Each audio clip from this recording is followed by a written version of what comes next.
This is the old coach, Pat Hill. I bought this 7-iron at Roger Dunn Golf. Number 8 at Tehama, 162 yards out. Eagle, baby! When you think of California business machines, it wouldn't surprise me if you automatically thought 3-cent color copies. It's something CBM has become locally famous for. But now there's something else business owners are calling about: business phone systems. It's a beautiful thing. Copiers, printers, office phone systems, all with one simple call to California Business Machines. 559-225-5570 or online at cbmsolution.com. On game day, don't just settle for weak snacks. You go big, like a boss. The Butcher Boss brings you the kickoff platter, stacked high with man-sized, fully cooked meats. Tender sliced tri-tip, fall off the bone, pork spare ribs, smoked sausage, fiery jalapeno poppers, already sliced, already prepped. This Sunday, don't just watch the game, own it with a kickoff platter from the Butcher Boss. So call today to pre-order yours. The Butcher Boss, 41 south of Riverstone. For 80 years, Fresno Pacific University has been shaping the heart and soul of California as the Central Valley's only accredited Christian university. Today, our deep faith roots and pride in our community drive us to provide affordable, career-relevant education that transforms the lives of our students and the communities they serve. Discover your calling through over 100 undergraduate and graduate programs offered on campus or fully online. Fresno Pacific University. Learn more at fpu.edu. At Citizens Business Bank, we've been taking a personal approach to banking for over 40 years and are consistently recognized as one of the top performing banks in the nation. Hi, I'm Susan Woosner, Senior Vice President and Manager of Citizens Business Bank in Fresno. We believe in the importance of building long-lasting and genuine relationships with our customers. We want to provide you with the solutions you need to grow your business because your success is our success. Citizens Business Bank, member FDIC. At Helena Agri-Enterprises, we're committed to helping you make the best agronomic decisions for your farm. That's why we combine cutting-edge technology with superior product. Helena's agri-intelligence solutions use in-depth analysis to identify potential problems in the field before they take root. Combined with a complete line of high-quality crop production and crop protection inputs, Helena has the tools to help you increase productivity, enhance performance, and maximize your return on investment. Contact your local Helena representative or authorized dealer to create the right plan for your farm with Helena products and agri-intelligence solutions. You're listening to 1430 ESPN Fresno, home of the San Francisco 49ers and your Central Valley's sports leader.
It's Friday. For ESPN Fresno, that means Friday Night Lights. Valley High School football lives here on ESPN Fresno. This pregame is brought to you by Donald P. Dick, Pioneer Equipment, Fashion Furniture, KFC Gem Management, Meonads, Thiessen Duker, Precision Civil Engineering, A+, Valley Athletics, Mega Prints, California Business Machines, Roger Dunn, Clovis Stone, and FFB Bank. Here's Phil Donati and Paul Metters with the Friday Night Lights pregame. That is right. Friday Night Lights playoff edition here on 1430 ESPN Fresno. You're listening to the Clovis Stone Masonry and Landscape Supply pregame show. Phil Donati alongside Paul Metters. Pat Hill will join us later in the broadcast as we are here live from LaMonica Stadium between Clovis and Clovis West. We were here just a couple weeks ago to end the regular season, but now one season will come to an end and another will get closer to that ultimate prize, a Valley Championship. Like I said, good to be here with Paul Metters alongside me for this pregame show, getting you ramped up for this one. Should be a fantastic one, and listening live on 1430. Of course, you can also, by the way, listen to us on a stream on YouTube, audio stream on YouTube on our ESPN Fresno location as well. Paul, excited to bring this one to the folks out there in the Central Valley who are trying to stay dry, maybe trying to stay warm.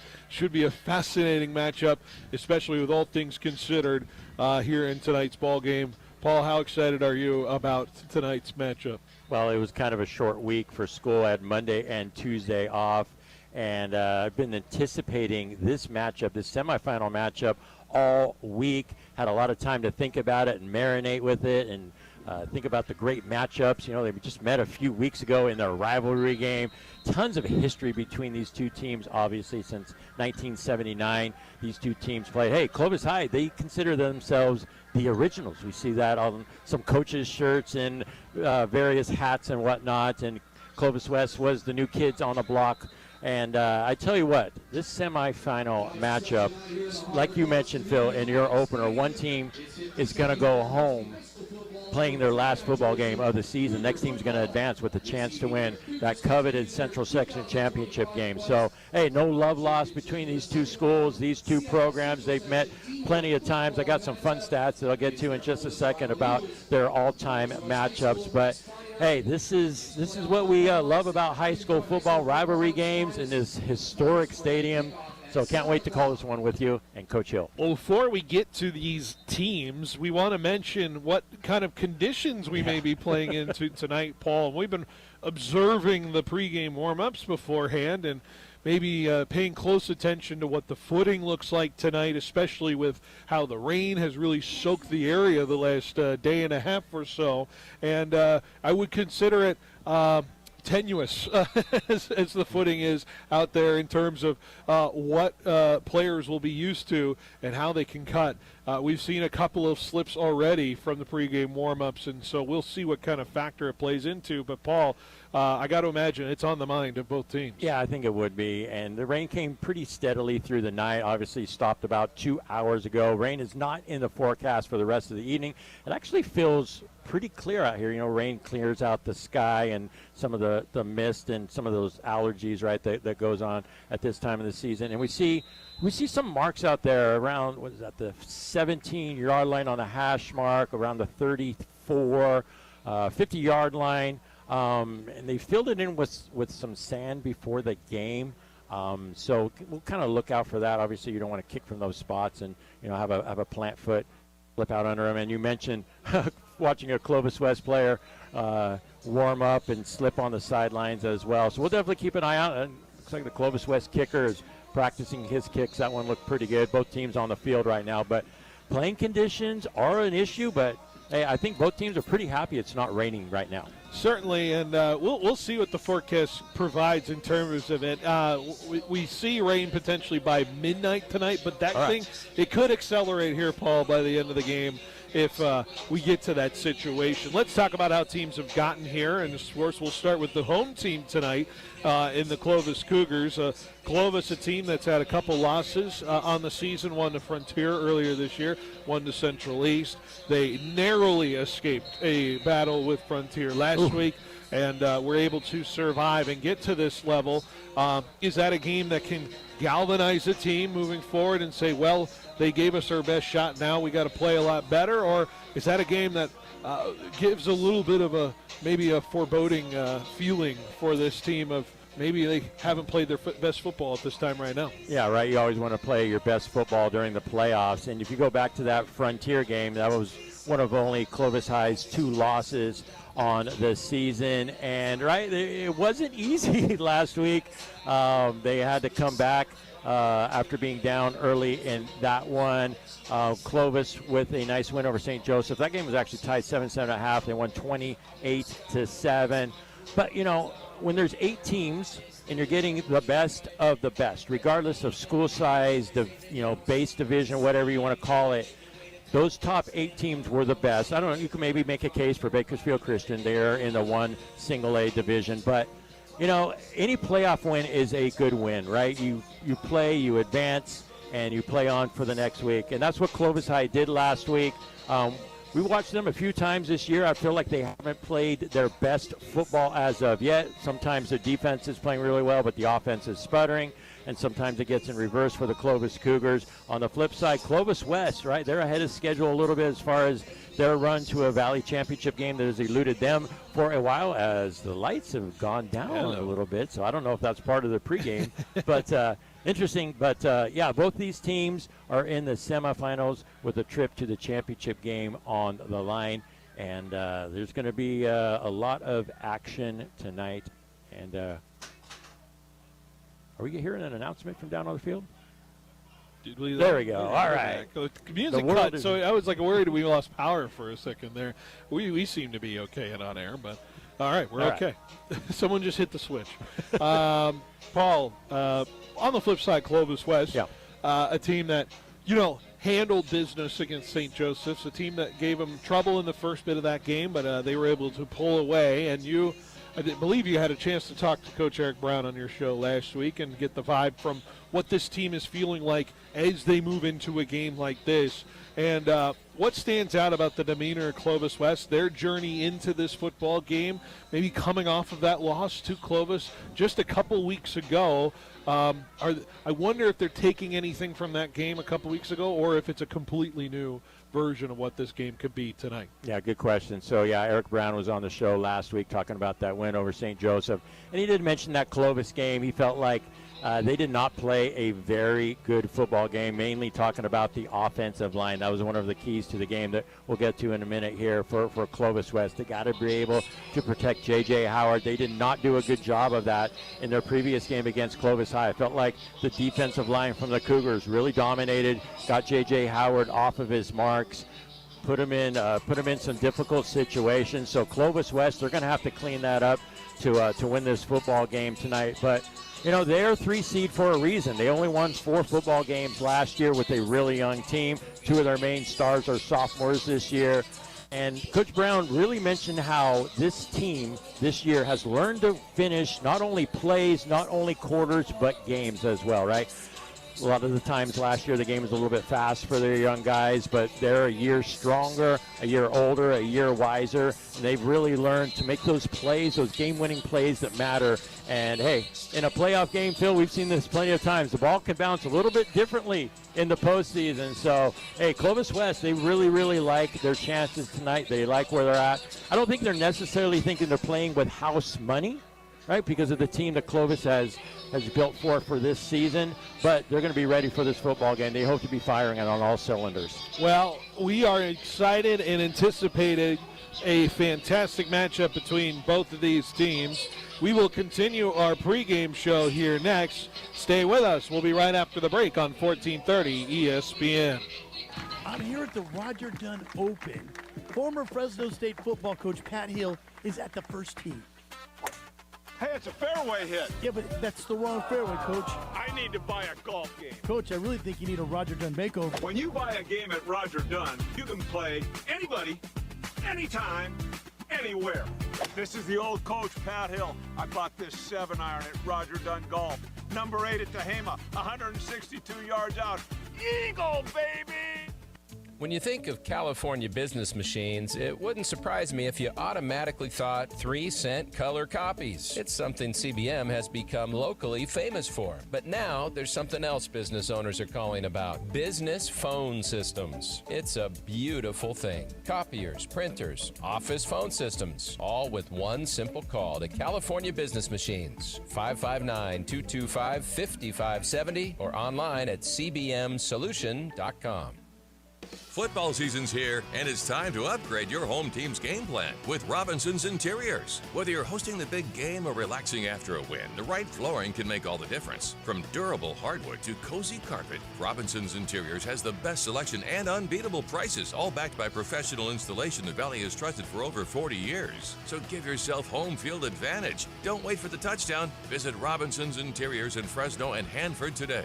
Robinson's Interiors, the Valley's flooring MVP. Want to work somewhere fun, flexible, and rewarding? Me and Ed's is hiring. We're looking to expand our team with full and part-time positions at over 40 locations. Join our growing company as a delivery driver or valued team member today. For more information on job descriptions or to apply, go online at meandeds.com or visit your nearest location. Me and Ed's is hiring. Fill out an application.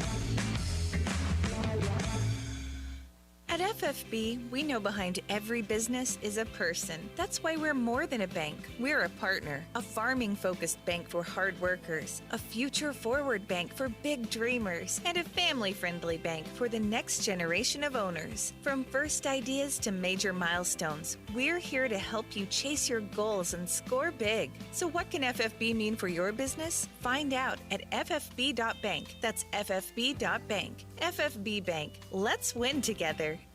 Are you an athlete ready to level up your performance the raw way? Introducing the Raw Athlete Program from Raw Farm. High schoolers, gym warriors, and pros. Submit now to join and get a free raw milk drop and protein powder for recovery drinks. 100% A2A2 cream top whole raw milk from seasonally grass-grazed cows, non-GMO, certified humane, and crafted for serious gains. Perform like a raw athlete. Visit rawfarmusa.com to submit today. Find it at your local Sprouts location.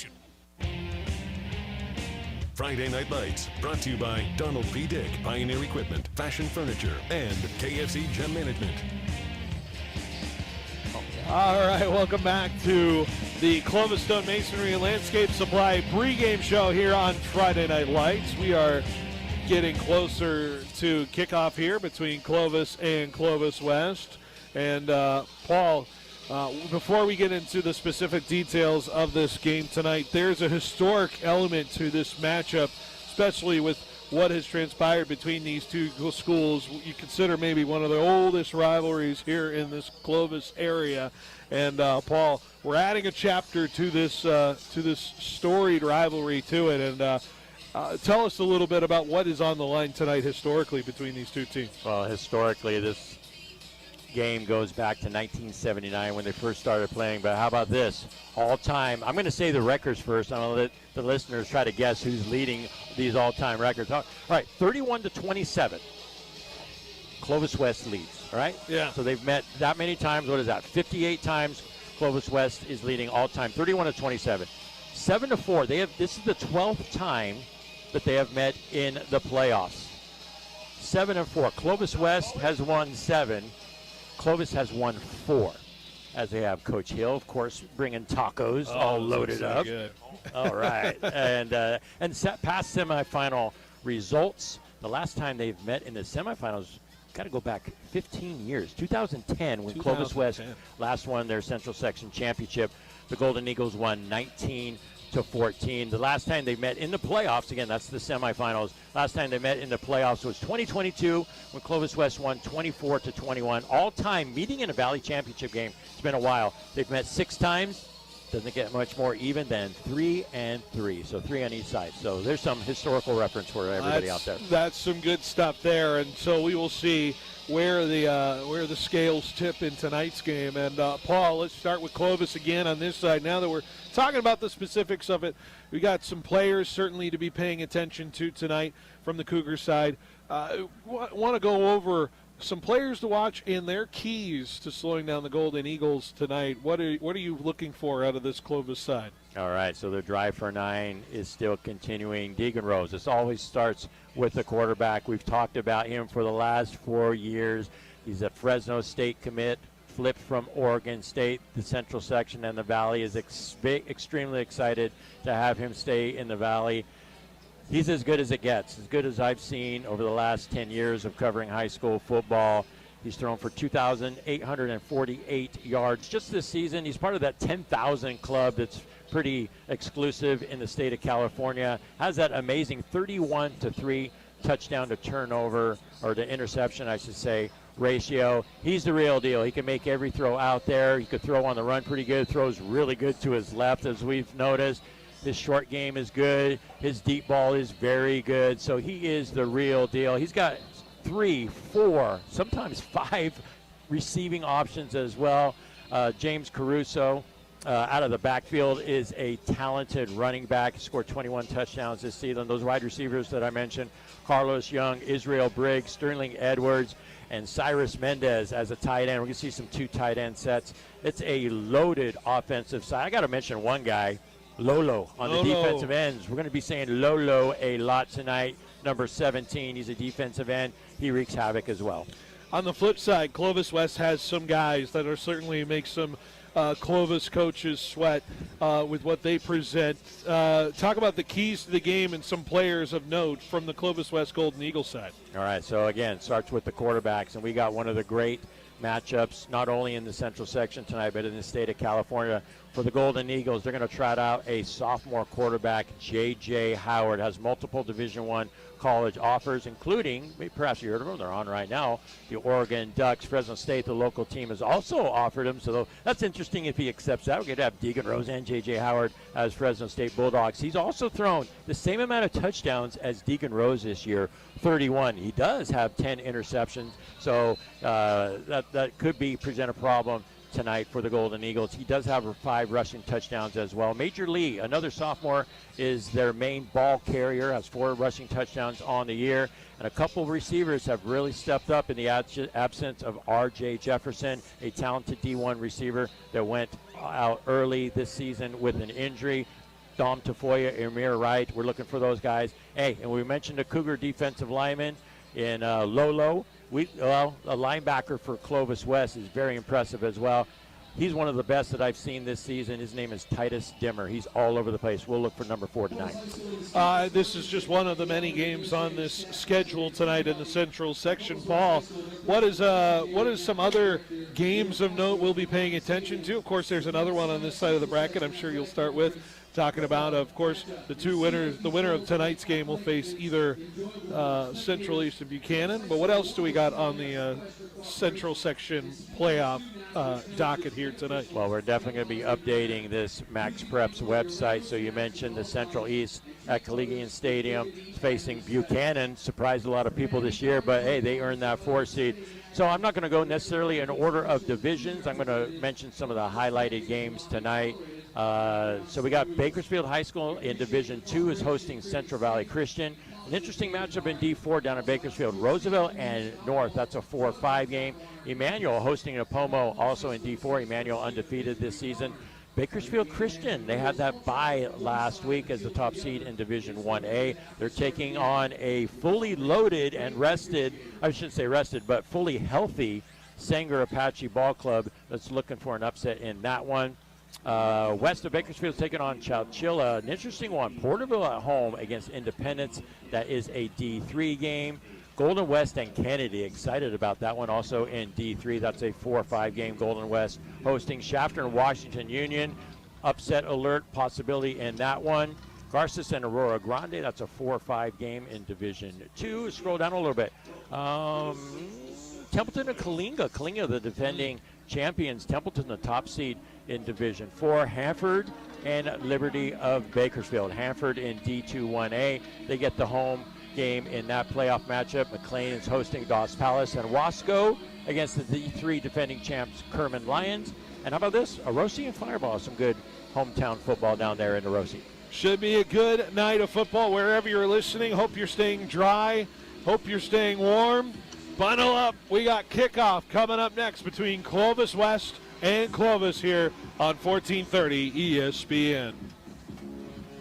Fresno County is filled with talent, but opportunity doesn't always reach every student. The foundation at FCOE is just $100,000 away from reaching our $1 million endowment for excellence. This fund safeguards life-changing programs, from academic decathlon and career expos to arts, leadership, and college readiness, ensuring opportunities for students now and for generations to come. Join us. Every gift builds tomorrow. Visit fcoefoundation.org/.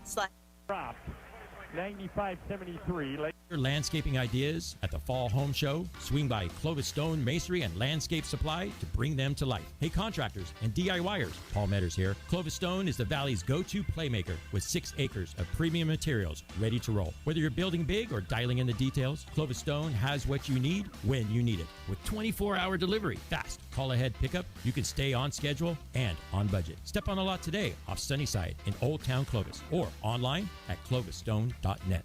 Hey, Fresno and Clovis sports fans, if you're near the Fresno State area, check out Ichi Shabu at Campus Point, right next to Maya Cinemas. It's modern shabu shabu Japanese hot pot where you cook fresh meats and seafood right at your table in rich, flavorful broth. It's a fun way to eat and a great spot to relax before or after the game. And for all ESPN listeners, you'll get 10% off your bill when you use promo code ESPN10, valid now through November 30th. Ichi Shabu at Campus Point. Good food, good friends, and a new way to enjoy hot pot.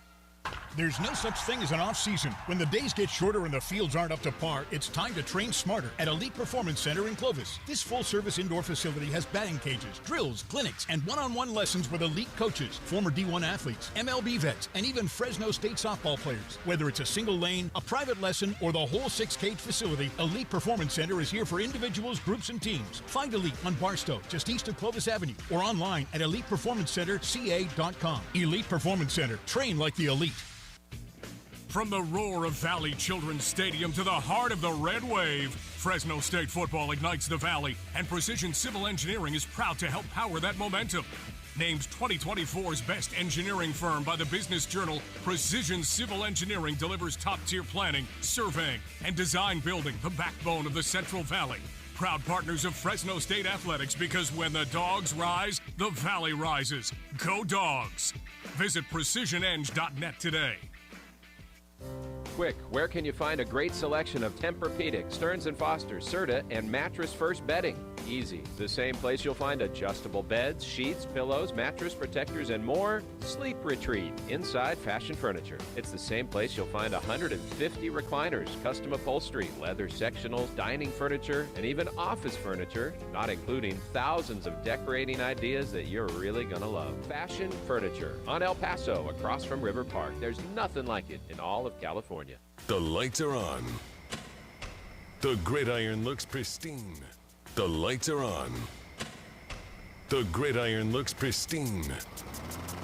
Ready for the showdown it's been groomed for. This is Friday Night Lights on ESPN Fresno. Get ready for some CIF Central Section playoffs. Friday Night Lights is brought to you by Donald P. Dick, Pioneer Equipment, Fashion Furniture, KFC Gem Management, Me and Eds, Thiessen Duker, Precision Civil Engineering, Valley Athletics, A+, Mega Prints, California Business Machines, Roger Dunn, Clovis Stone, and FFB Bank. All right, kickoff coming up soon here. We had the teams run out, both bands playing the fight song. It's Clovis and Clovis West getting ready to roll here on a Friday night. The winner advances to the 1AA championship here in the Central Section. Bill Bonatti alongside Paul Metters and Pat Hill on the mic as well. Pat, good to see you. Good to have you on for tonight's game, and excited about this matchup tonight between two teams that are certainly vying for a title hopes. Pat, how excited are you for this one tonight? I think it's a huge game. Having boys that played at Clovis West, this was always a huge game. Clovis West, Clovis. And when I came to town, you know, Tim Simons was here, and at that time Blankenship was at Clovis West. Great battles. They've always great rivalry. It's a great rivalry. It certainly is, and we will talk about it more as we lead in, but we are getting set for the national anthem, and we will listen in here live at La Monica Stadium.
The cannons have been fired, and the teams are ready to roll here at LaMonica Stadium. And as we get closer to kickoff, of course, Paul, we got some keys to the game for tonight, and run through those quickly for both teams, starting with the road team, Clovis West, tonight. Yeah, let's go through these quickly. The defense, they're going to have to move Deegan Rose off of his spots. He is so good under pressure. They got to make him uncomfortable. Difficult thing to do. They got to establish the running game. That's what they're trying to do tonight. The passing game will open up. Howard does a great job of extending plays. He's got to hit on those big play opportunities. We saw that in their last matchup. He also can't take big sacks for a loss. Hey, their defensive line is pretty good, talking about for Clovis High. So the offensive line for Clovis West must play big. I felt like they were dominated in that last matchup. They're going to have to protect J.J. Howard and open up those running holes. Should be a fantastic chess match between them. Coach, you've seen these teams before, and you know the personnel that are going to be donning both of these teams' uniforms. What is the matchup that's going to be won tonight in a playoff game like this? Well, I think the best player on the field is Caruso, number 6 for Clovis. And you need to contain him on the ground. Deegan Rose, I know, is a great thrower and that kind of stuff, but number 6 is the guy that makes this thing go for Clovis High School. It's been a fantastic season for him, especially a season where he wasn't the primary starter to begin, but he has stepped into a role as a sophomore that has been a big-time lift for this Cougar squad. I want to go to Coach here again. You know, the inclement weather, the rain, the mud, the muck, preparing for a game where you have maybe not so sure of footing tonight. What do you talk about with your players? Is it a factor? How much do you determine that in terms of the game plan? You know, I always felt that the only thing that really had an effect on the game was wind. The field's in great shape, really. That's not soft at all. The traction should be good. But, you know, there's no wind. And with no wind, I don't think there is a factor. Weather's never a factor to me unless there's wind. And then you got to sort of play, you know, do you want to have the wind behind you in the fourth quarter? You know, how are you going to set up your passing attack? You know, if it's a real windy day, the wind can affect the game. But tonight's perfect weather for a football game. Certainly a perfect weather. It's sitting at around 50, what was it, around 53 degrees, I think I saw temperature. No, 59 degrees tonight. In terms of it, we're going through our coin toss as we speak. They're showing the coins to both teams. Clovis West, of course, wearing their all-white uniforms with the wing-tipped helmets of maroon and gold. The coin flip has been executed, and it looks like Clovis has won the toss. Clovis wearing their vintage UCLA Bruins-style uniforms. Yeah, but it's not powder blue. Not the powder blue that they do, but they do have the gold helmets. And for the first time in my life, I'm a UCLA fan. I know, eh? Where'd that come from? Yeah, I mean, yeah. Skip. I'm behind him as long as Tim's Absolutely. there. We are somehow still trying to figure out what side Clovis wants to play on. And it appears that they are going to receive and take the ball to start this game. They have won the toss and will put their offense on the field to start. What do you think of that decision? If I remember correctly, Phil, didn't they do that in their last matchup, the final regular season game? They certainly took did. the football, yep. So this will be a tone setter drive, you could say, for this Clovis side to begin this game.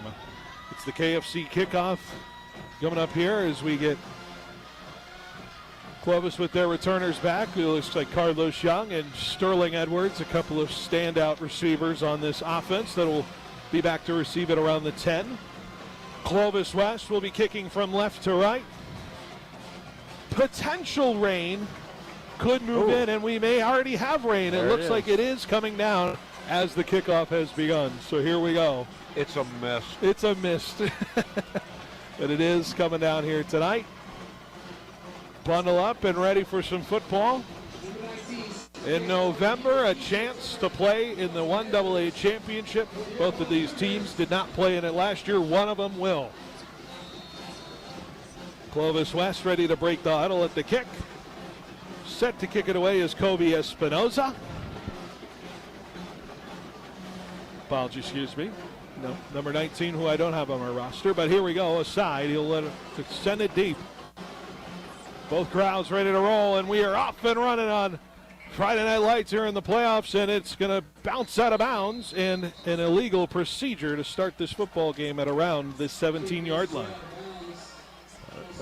Coach Wilkins talking with his quarterback, number 12, getting some last-minute instructions before going out there. We mentioned the great stats and where he's headed, Fresno State. Yeah, and, I'm excited about that. We all are excited. When he announced that, you can see the social media reaction and talking with people. We love it when our hometown stars stay at home and play for the hometown Fresno State Bulldogs. Well, I heard a quote from Derek Carr this week. He said, if all the Valley talent stayed in the Valley, Fresno State would be a national champion. I heard that too. Well, we will see what Deegan Rose and this offense can do as they now break the huddle. You got 2 wide, split to the left, 2 wide, tight to the right side of the formation, pistol formation with Caruso behind him, man in motion from left to right, hand off Caruso, turn, and he goes to the right side, ball on a blocker, hesitates behind another one, pass first down yardage near midfield, a big gain on the first down run. Yeah, they're just running duo.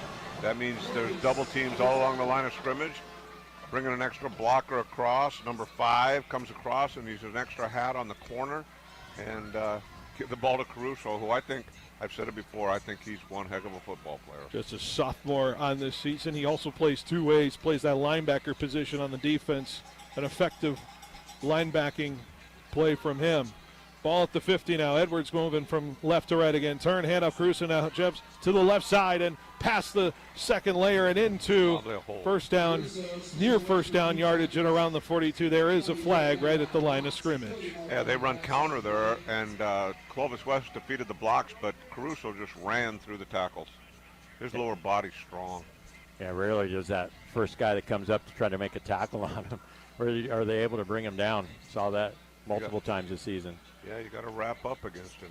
However, it'll go holding on the offense, and we are moving the ball back to the 40 now, and it's in the Clovis territory again. So 1st and 20. We've had 2 runs to start this game tonight. Deegan Rose, the quarterback. Well, Clovis West is playing too deep. They're playing too high. That's why they're running the ball.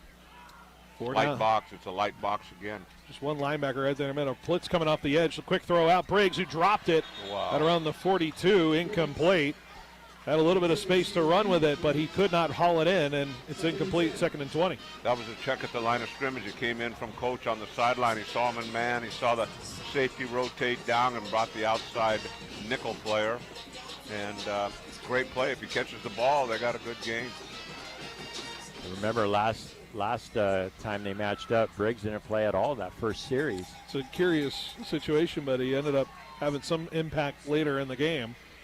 Now we got Young and Briggs on the left side, and the wide receiver split out in the shotgun now with Rose, with his running back next to him, Caruso. They're getting all the stuff from the sideline. He's checking this one also. Tight end on the right side. Drop back, 4 rusher. Rose standing around. Now he's going to roll to the right, looking for someone to throw to. He throws down the field, and it's going to be dropped.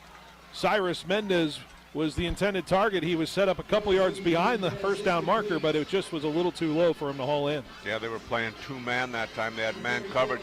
Over here to our side of the field, the slot receiver, outside receiver was wide open on the slant. He just wasn't looking that way. So now brings up 3rd and 20, and if you could get close to that first down yardage marker, you could consider a 4th down, go for it situation on this opening drive. 2 wide on the left, 1 to the right. Briggs 1-on-1 on the right, although safety help on the backside. Now some blitz, 5 men coming. Rose is going to throw it down the middle of the field. Carlos Young intended into the breadbasket and caught inside the 20 down to the 18. Hell of a throw. Once again, it was the same blitz off the edge. Man coverage, cover 1. Just one deep slant. Post, I guess you would want to call it at that depth. Yeah, he put a lot of air under that football. Let Carlos Young run under it. Yeah, big play on 3rd and 20. You know, his long ball does always have a lot of air on it. They set up in a shotgun. Tight end on the left side, right side, 2 wide to the left side. They're playing takes man the again. snap, and now they readjust and move Caruso to the right side They're now. blitzing off the edge again. Here comes the blitz, handoff Caruso to the left side, following some blockers, hesitation past the 10, and inside now to around the 9-yard line, a yard shy of the first down. They Major Lee in on the tackle as Clovis West looking to keep this Cougar side out of the end zone. This is exactly what the doctor ordered right here this drive. Yeah, both those tight ends, talented tight ends, are on the right-hand side, 7 and 14. Jump on the defensive line here. No, they called false start. Did they call false start? I thought I saw a jump on the left side of the line, but they are going to call false start, and maybe that is the reason he did jump. So move the ball back 5 yards, make it 2nd and 6.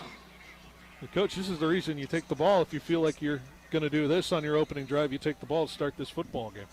Yeah, they've been very effective running the ball, I'll tell you that. Every run's gained +8 or more. Interesting little patch of field right now. We were talking about it. It's right in the middle of where Caruso would be running through if you hand it off here. It's 2 wide, or 1 wide each side. Tight end on the right side of the line, 2 tight end on the right side. Snap, hand, Caruso up the middle, gap, open, touchdown! And the Cougars on the board in their opening drive. Great blocking on the right side, center and the right guard. Open that thing up. Like Tony Knapp used to say, it opened like a gutted salmon. Yeah, virtually untouched. Yeah, that was clean.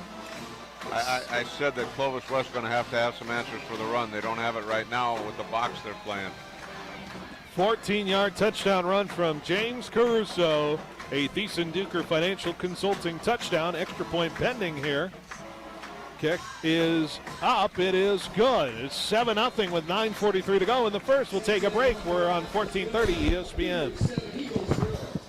Get ready for game day with Toledo's Football Party Pack. 2 dips, queso, guacamole, or bean and chorizo. Order online, pick it up fast at any of the 3 locations, and you're set. Or head to Toledo's new sports bar at Cedar and Knees, the Valley's new game day headquarters, for your favorite college and NFL matchups on the big screens. And you'll love their happy hour, Monday to Friday, 2 to 5. Saturday and Sunday, 8 to 10, with $10 apps and $7 house margaritas. Toledo's Mexican restaurant, your winning game plan.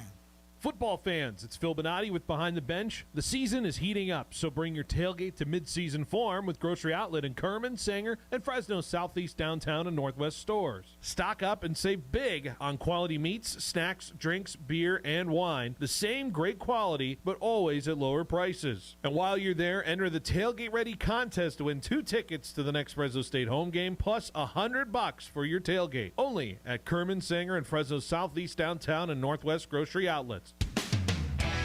Friday Night Lights, brought to you by Me and Ed's, Thiessen Duker, Precision Civil Engineering, and Valley Athletics. Clovis and Clovis West. It's Clovis leading 7-0. They take their opening drive all the way for a touchdown. And now Clovis West will look to respond. They brought their kickoff all the way down to the 38 of their own territory. So good, decent starting field position for J.J. Howard and crew, who look to answer. Yeah, Howard had a difficult game, made a lot of plays in the second half, though, against Cougars in their last game, won by Clovis High. We'll see how he comes out tonight. 1 wide each side, shotgun formation. He's going to turn and delay handoff to Major Lee, but is stuffed right through the middle of that line. In there was Caruso. In there was Caden Arsenault. Number 44 on the stop, minimal gain. He'll call it a gain of 1. Yeah, but you see the difference in the box. I mean, they're running into a loaded box. They're playing cover 4 with their safeties down. I mean, it's going to be hard to run against that look. They're saying they're daring them to pass. Caruso had to come off for some reason. The ref was indicating something to him, so they had to run on a player for Caruso right now. Doesn't look like he's treated. Snap. Howard in the shotgun, drop back, looking, pressure coming up the middle. He's going to be swung down as Caden Arsenault gets the sack. Back to the 28.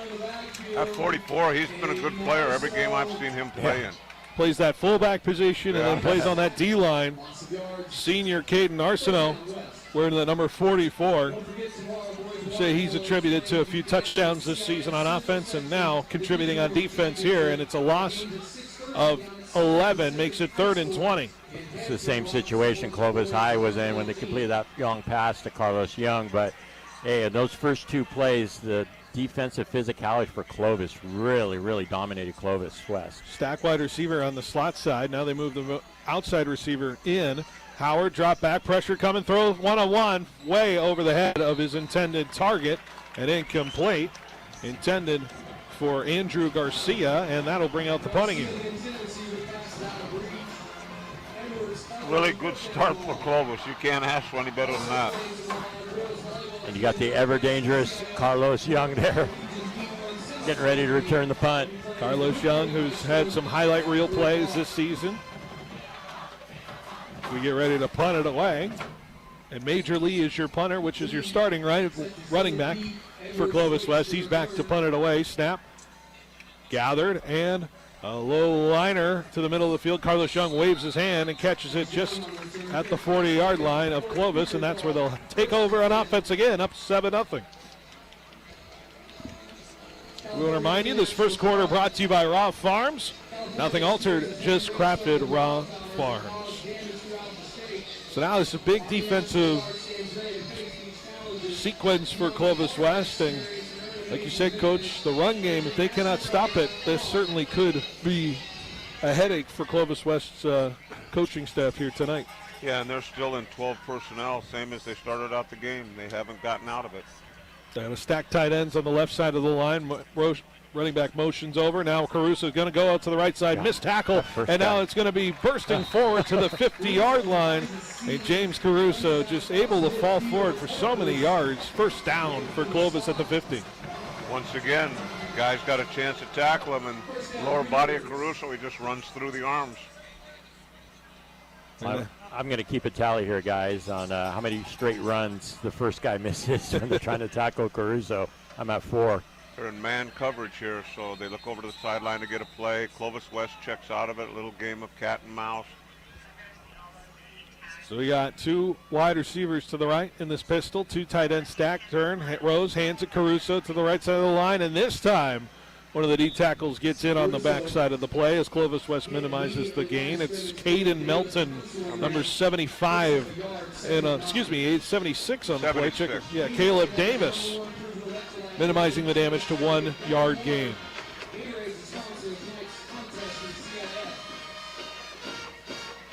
Now into Clovis West territory, ball at the 49-yard line for Clovis, 2nd and 9. There's 7 minutes to go in this first quarter. Caruso going to the right side of Rose in the shotgun formation. 2 tight end stacked on the left side again. Mendez. Snap, hand off Caruso again, jumps over and to the right side and just bullies his way forward for a couple more yards. Put him at the 47, now brings up 3rd and 7 for the Cougars. Really big down for Clovis West here. They got to make a stop. We've seen 1 throw from Rose tonight, and it was the deep pass to Carlos Young. No, there was 2. He had the incomplete. That's right. You're correct. The 2 incomplete pass. So Rose just 1 for 2 tonight. It's been all Caruso so far. Thrown to the big tight end, number 7 on the sideline, a comeback. Mendez on that left side of the line. Briggs in that slot.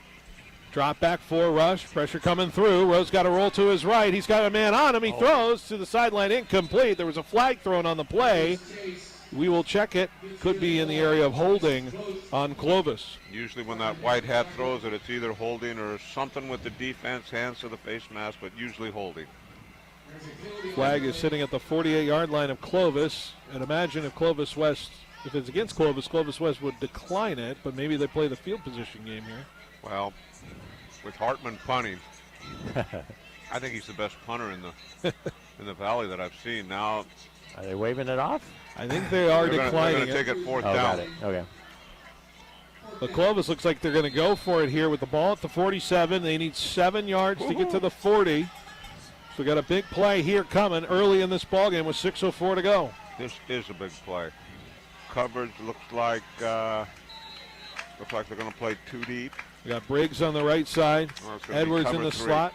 Carlos Young on the far side. Rose drop back. 4 coming. He's going to roll to his right now. Looking. Throw over the middle. Briggs is right at them. First down yardage and fights forward for an extra yard. And that's enough to move the chains. Ball at the 39. Yeah, good job by Rose. Bought a little bit of time, a tiny bit of a pump fake. That time Briggs caught the football after that drop in the opening drive. Able to lower his head for some extra yards. He took away that slant. I was looking at Edwards down here, number 5. He took that away. That was his first read. So now move the chains to the 39-yard line of Clovis West. Yeah, the guy dropped right into it. Looks like that's same formation in the shotgun. Rose drops back, 5 rushing, throwing deep down the near sideline. It's one-on-one. Edwards dives for it and makes the grab. Touchdown in the end zone. There was a penalty flag thrown, but it could be in the territory of pass interference. And now there was a flag thrown on the celebration. But I would imagine this stands, and it's a touchdown for the Cougars. I believe so. Yeah, that's going to hold up. But, man, Deegan Rose just with a couple money balls in this game. That was a beautiful pass on the money, perfect spiral, just kind of a flick of the wrist. How far was that, Phil? About 30-something? 39 yards. 39 yards. On the connection.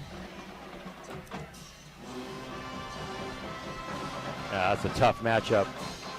You mentioned Coach saw it too. They took away the slant on that 4th down play. Well, they aired it out to him. A lot of weapons for those Clovis Cougars. A Thiessen-Duker Financial Consulting touchdown for Deegan Rose to Sterling Edwards for the 39-yard connection. There's a discussion with both coaches on the implementation of the penalties here.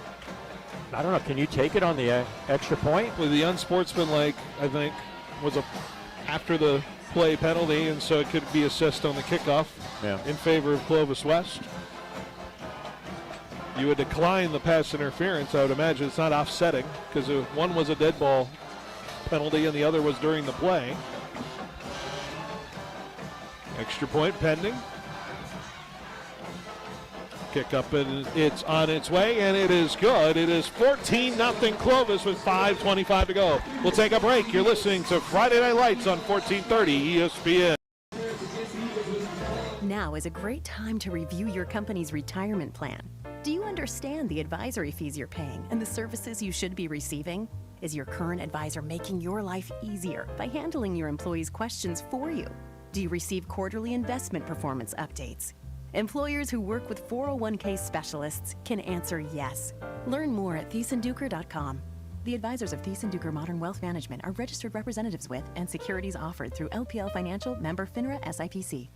Citrus season is here, and once again, growers are choosing orange over blue because Kubota means less downtime, easier controls, and better value through the long harvest stretch. When you're racing weather, labor, and time, uptime matters, and Kubota delivers. So, turn to Pioneer Equipment, your authorized Kubota dealer, for the tractors and service they depend on. With Fresno and Wrigley locations, Pioneer Equipment, your authorized Kubota dealer, is ready for you this season. Visit Pioneer Equipment, your authorized Kubota dealer, today. Online at PioneerEquipmentCA.com. Friday Night Lights, brought to you by A+, Mega Print, California Business Machines, and Roger Dunn. All right, welcome back. 14-0. Clovis leads with 5:19 to go. We have the kickoff return to the 36-yard line from Major League, and that's where Clovis West will take over. And they don't want to get too far behind here. Clovis has been rolling on offense their first two drives, two touchdowns. Yeah, but Clovis West has got to get going offensively. You know, they have no. Where's the big receiver for Clovis West? Well, R.J. Jefferson has been out with the injury, and it could color a difference into what today's game could have been. Makes a huge difference because they're playing straight up. There's no double coverage at all. They're playing the run. Major Lee bursts through the middle of the line, sheds a tackler. Now he's going down the near sideline past the 35 and down to the 30. Major Lee just staying on his feet, and a big-time gainer from the Clovis West Golden Eagles. That was well done because that was a 9-man box. They're just playing man on the edges. I was wondering, where's that big receiver for Clovis West? They're not respecting the passing game at all. There has been some bright spots on this Clovis West roster that has stood up. We've seen the emergence of Amir Wright, a freshman from our game a couple weeks ago. We haven't called his number yet, number 17. Don't see him on the field just quite yet. Snap, Howard, little option play, and Lee's stood up right at the middle of the line as that Hartman who's in there. Sophomore. Russ Hartman's son. Boy, that was a nice hit. This big impact. No game. It's 2nd and 10. I'm looking at Dad down on the sideline. He's liking that hat. Which one? Cowboy hat. Of course it's a cowboy hat. Come on. Name like Hartman, you're wearing a cowboy hat. You better be. 2 wide to the right. Tight end stack on the left. And we got a shotgun formation with Howard. His running back next to him. Now motions the receiver out. Snap. 4 rush. Now he hesitates, looking forward, trying to rush around with it. And he's going to be met again and sacked as Clovis closed in on him. Caruso in on there. Hartman in on that play. Very good coverage. Very sticky coverage back there. It's a coverage sack if you ever saw one there. Yeah. Loss of 4. When he sees that, if he sees that man-to-man, that kind of athlete, he just got to take off running. So now he's got to become a threat if they have any chance in this game on the ground. Yeah. Howard's had the ability. We've seen him pull some Houdini acts before in some of these games. So 3rd and 14, ball at the 39. They need to get to the 25 for a first down. 3 wide to the right, 1 to the left, shotgun. Lee next to Howard. Drop back, 4 rushing. Now he steps up. Now he's going to throw down the near sideline. Man is open, and it's going to be in the breadbasket and caught for a touchdown. Dominic Tafoya. Big plays abound here at LaMonica Stadium, and the Golden Eagles are on the board. That was a huge series. Yeah, started off by that great run by Major Lee down the left sideline. And, man, Deegan Rose put that last touchdown on the money for Clovis's 14-0 lead, but that throw was just as impressive. Tafoya had a couple steps on him, but he put it right where only he can catch it. A Thiessen Duker Financial Consulting touchdown. Extra point on its way. It's good. It's 14-7 with 3:16 to go. Talk about the impressive nature of having the quarterback step up in that pocket. With the rush coming at him, he was able to step up, find more space, and create it. That was a heck of a play. Find his receiver down the field, and we've seen some throws already tonight from both these quarterbacks. We knew it was billed as the QB battle here, Paul and Pat. It's certainly we're seeing some plays. We're only 9 minutes into this football game. Well, yeah, we're fans of high school football, obviously, and we're watching 2 good quarterbacks, 2 really good high school quarterbacks battle it out tonight. If the first quarter so far is any indication, this is going to be a really fun one to watch. I do believe, though, if Clovis West has a chance to win this game, number 1's got to do some stuff with his legs. We will see where he leans, and I'm sure we will see that come to fruition, J.J. Howard being such that dual threat. But now we see what Clovis will do to respond, as they will get set to receive here now. Up 7, kick is up and on its way from left to right. Running in on it was Carlos Young, and he kind of slipped and his knee touched the ground there, and that's going to put the ball at the 22-yard line. So that's where the Cougars will take over. It's been the success from the ground game leading to the deep passing game from this Cougar offense so far. We'll see what adjustments Clovis West can make now. We haven't called Lolo's name tonight. Lolo's been quiet. I'm sure we will see his impact later on the defensive side. I don't even see him along the sideline. Yeah, he's been in there. Well, I watched Clovis West on the edge. They really focused a couple double teams. Yeah, he's been a factor all season for the Cougars. So now we get set up with the shotgun, 1 wide each side. Turn, handoff Caruso, gets through the edge, tries to make another man, and stays on his feet, and now forces his way forward to around the 30. Just can't get him on that initial hit. It's going to be a yard shy of a first down. He just runs right through them. They're all arm tackle types, and you got a good look at him down the field, right, Coach? He's got a strong lower body. He's 4th place in the state as a freshman wrestling. I mean, that guy is one tough dude. 2nd and 1. I'd recruit him in a minute.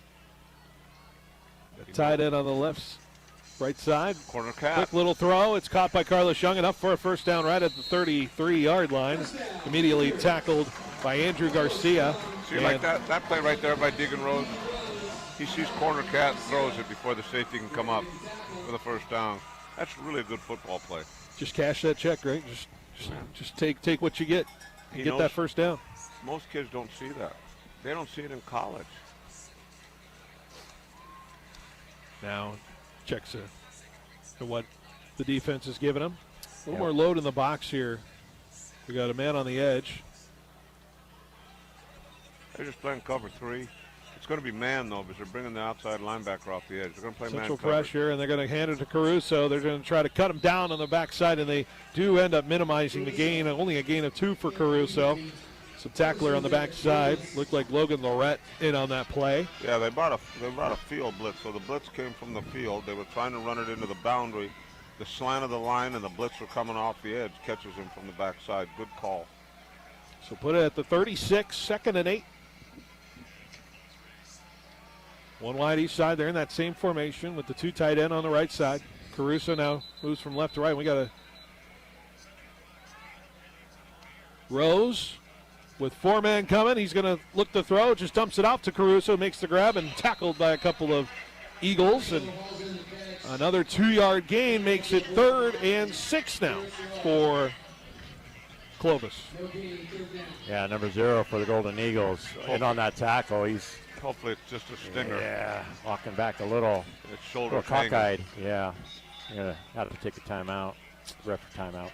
Injury timeout with 1:01 to go here in this first quarter. And Paul, while we have that, do we have some scores? Yeah. We can update some people from around the region. Absolutely. And Phil, I think you heard it. Like, I thought I heard a whistle a couple times. Did you thought you heard a whistle before that? I was hearing a little bit of something, but maybe I Well, I heard it too, so I don't know what's going on. All right, so yeah, a few scores up and down the central section. Redwood up 21-0 over San Luis Obispo, so a hot start for the Rangers. How about this? Reedley High shutting out Woodlake in the second quarter on the road, 7-0. Woodlake the 2 seed. Central Valley Christian was up 7-0 at Bakersfield. That is now tied at 7, as looks like he's walking off. So I'll get to these quickly. Emmanuel up 7-0 over Napomo. Bakersfield Christian 10, Sanger 0 in Division 1A. Another one of note, there it is. Kennedy over Golden West, 7-0 early. Rain coming down here now again. A little bit of a mist. It's a mist. We'll see if it's a mist tomorrow night, too. Snap, Rose. There he is. Pressure coming. Throw, caught on the inside throw to Carlos Young, who swung down plenty of yards for the first down. They're going to put him into Clovis West territory at the 49. I tell you, Deegan's on tonight. Yeah, he's seeing the field real well. Sometimes you can just tell early when a quarterback is in the zone. And he has been so far just the lone incompletion of note. 2 wide to the right. Snap, turn, hand off Caruso to the left side. Got plenty of space. Now he's got a head of steam past the 40 and enough for a first down. They wind the clock. Put the ball at the 38-yard line. It might be the last play of this first quarter. We'll see.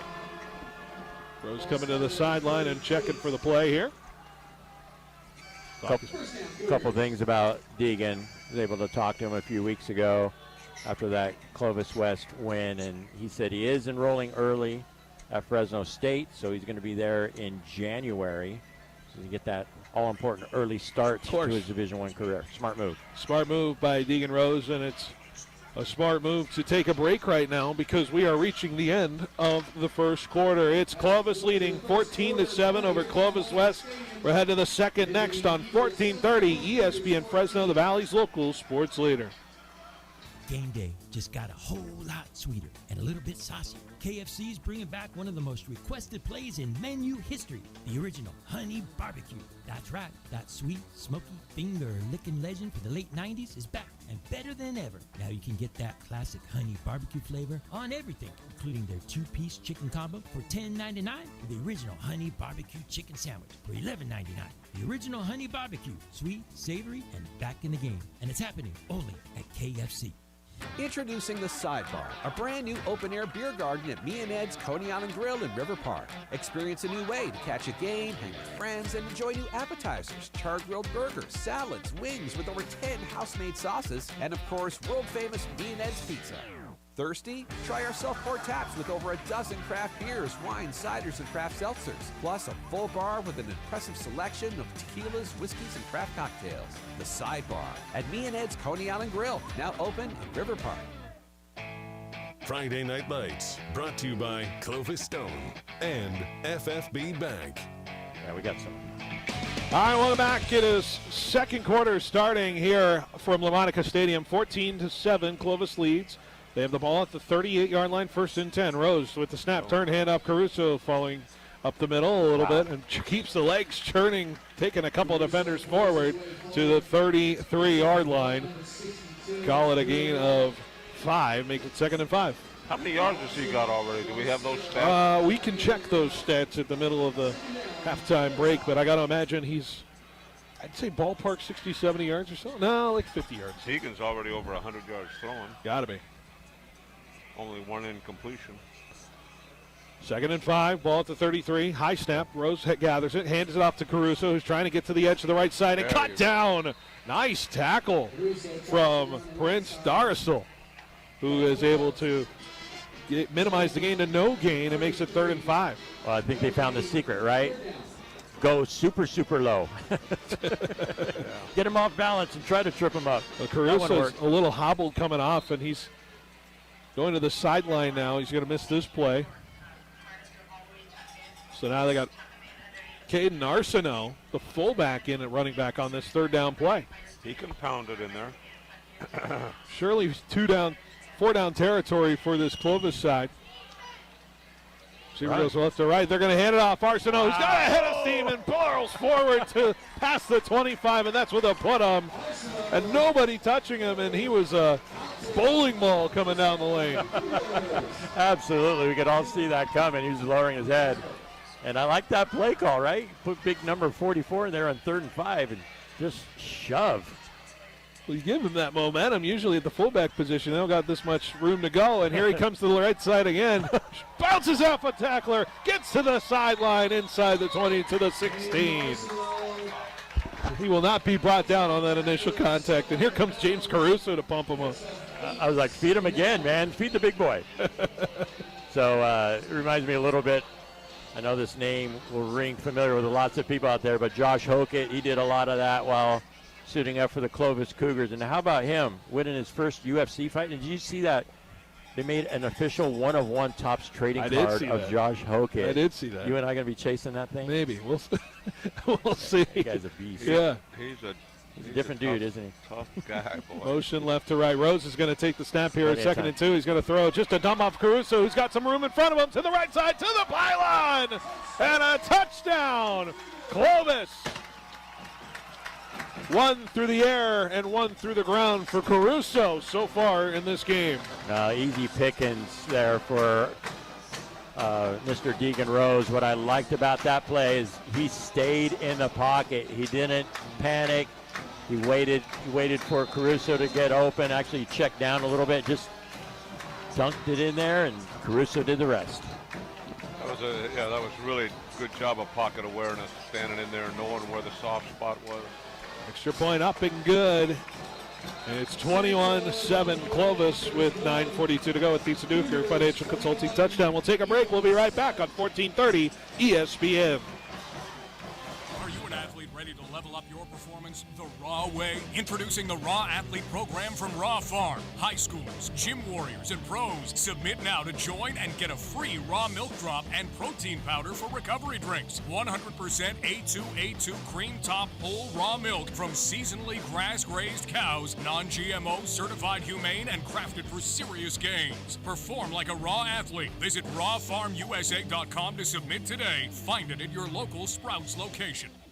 Fresno County is filled with talent, but opportunity doesn't always reach every student. The foundation at FCOE is just $100,000 away from reaching our $1 million endowment for excellence. This fund safeguards life-changing programs, from academic decathlon and career expos to arts, leadership, and college readiness, ensuring opportunities for students now and for generations to come. Join us. Every gift builds tomorrow. Visit fcoefoundation.org/raise to 1 million.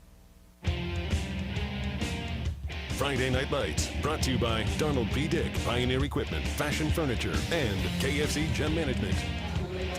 All right, welcome back. It is 21-7 with 9:31 to go in this second quarter. Clovis leads over Clovis West. Clovis West getting the ball now at the 38-yard line, their own 38 line, there, 1st and 10. So we are rolling. It's James Caruso once again getting into the end zone, his second touchdown of the night. We'll now see what this Clovis West Golden Eagles squad can do to respond. A big-time connection from Howard to Tafoya to get them on the board. And here we go. The pistol formation turn. Oh, it's an option. Howard's trying to make somebody shift and move. Lolo Clark really blew it. And now he threw it forward to his running back, Major Lee, who's going down the near sideline and finally brought down at the 40. That is a good play. A forward pass that he found there behind the line. How about that improvisation? What a play. God.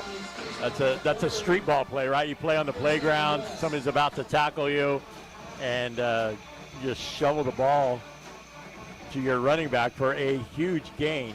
I thought they were going to blow him dead on the forward progress. I was waiting to hear it, and instead Howard, with the presence of mind to just flip it forward to Lee, he was still behind the line of scrimmage. That's completely illegal. Yeah, that's what the Clovis coaching staff was wondering. Like, blow it dead, but great play by Howard. So now they have the ball at the 40 of Clovis. Turn, handoff Lee, who's going to hesitate and move to the right side, and just a gain of 2. Lolo Clark, there's his name, and here he is making a tackle in on the play.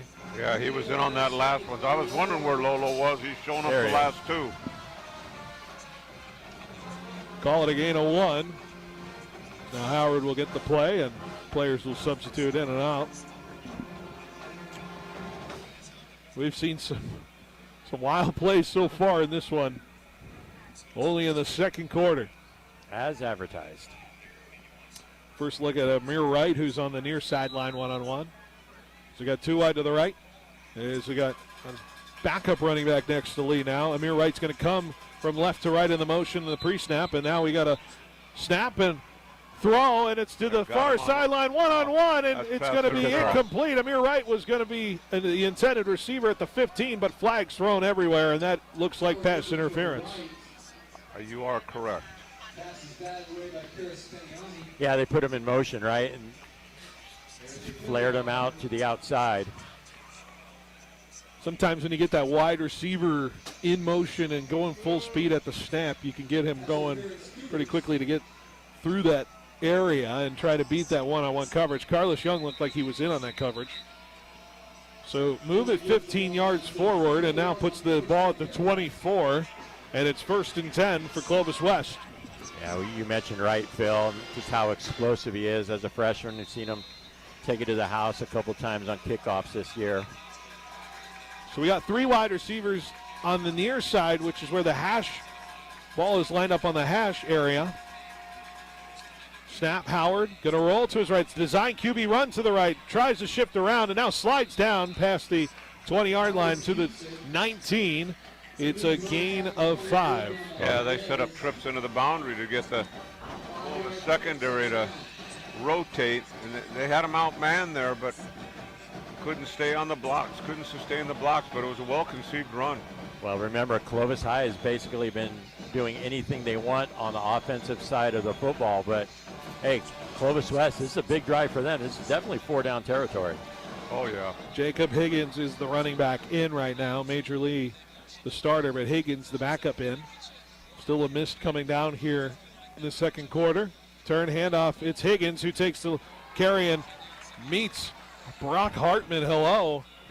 Yeah. At the middle of the field, a gain of 1 as he fights forward, but that's about it. And that Hartman's going to be a Division I football player. He's just a sophomore. Just a sophomore. See, the wind's coming up now.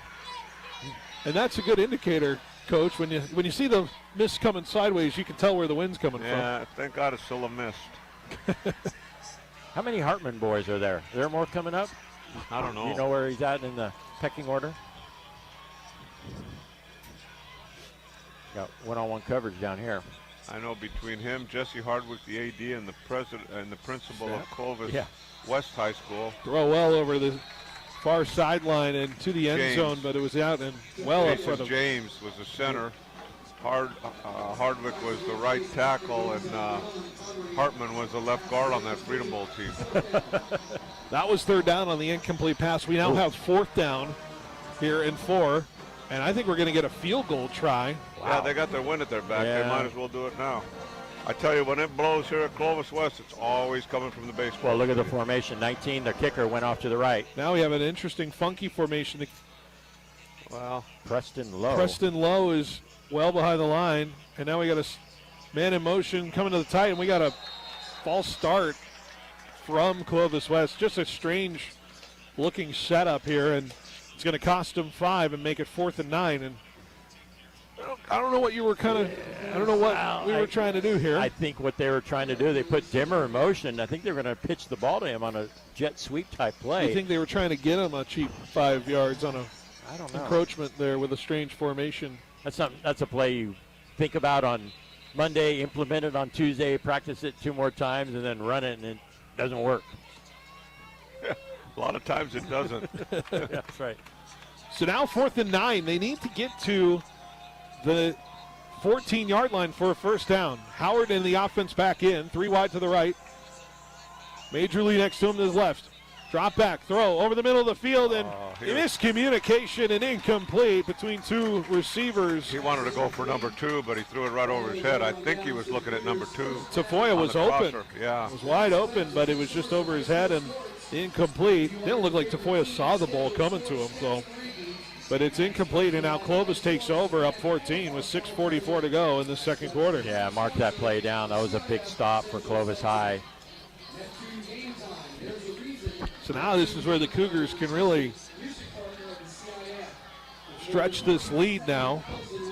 Reminder, they took this ball to start the first half. Clovis West will get the second half kick. So to go up 21 would be imperative here for Clovis.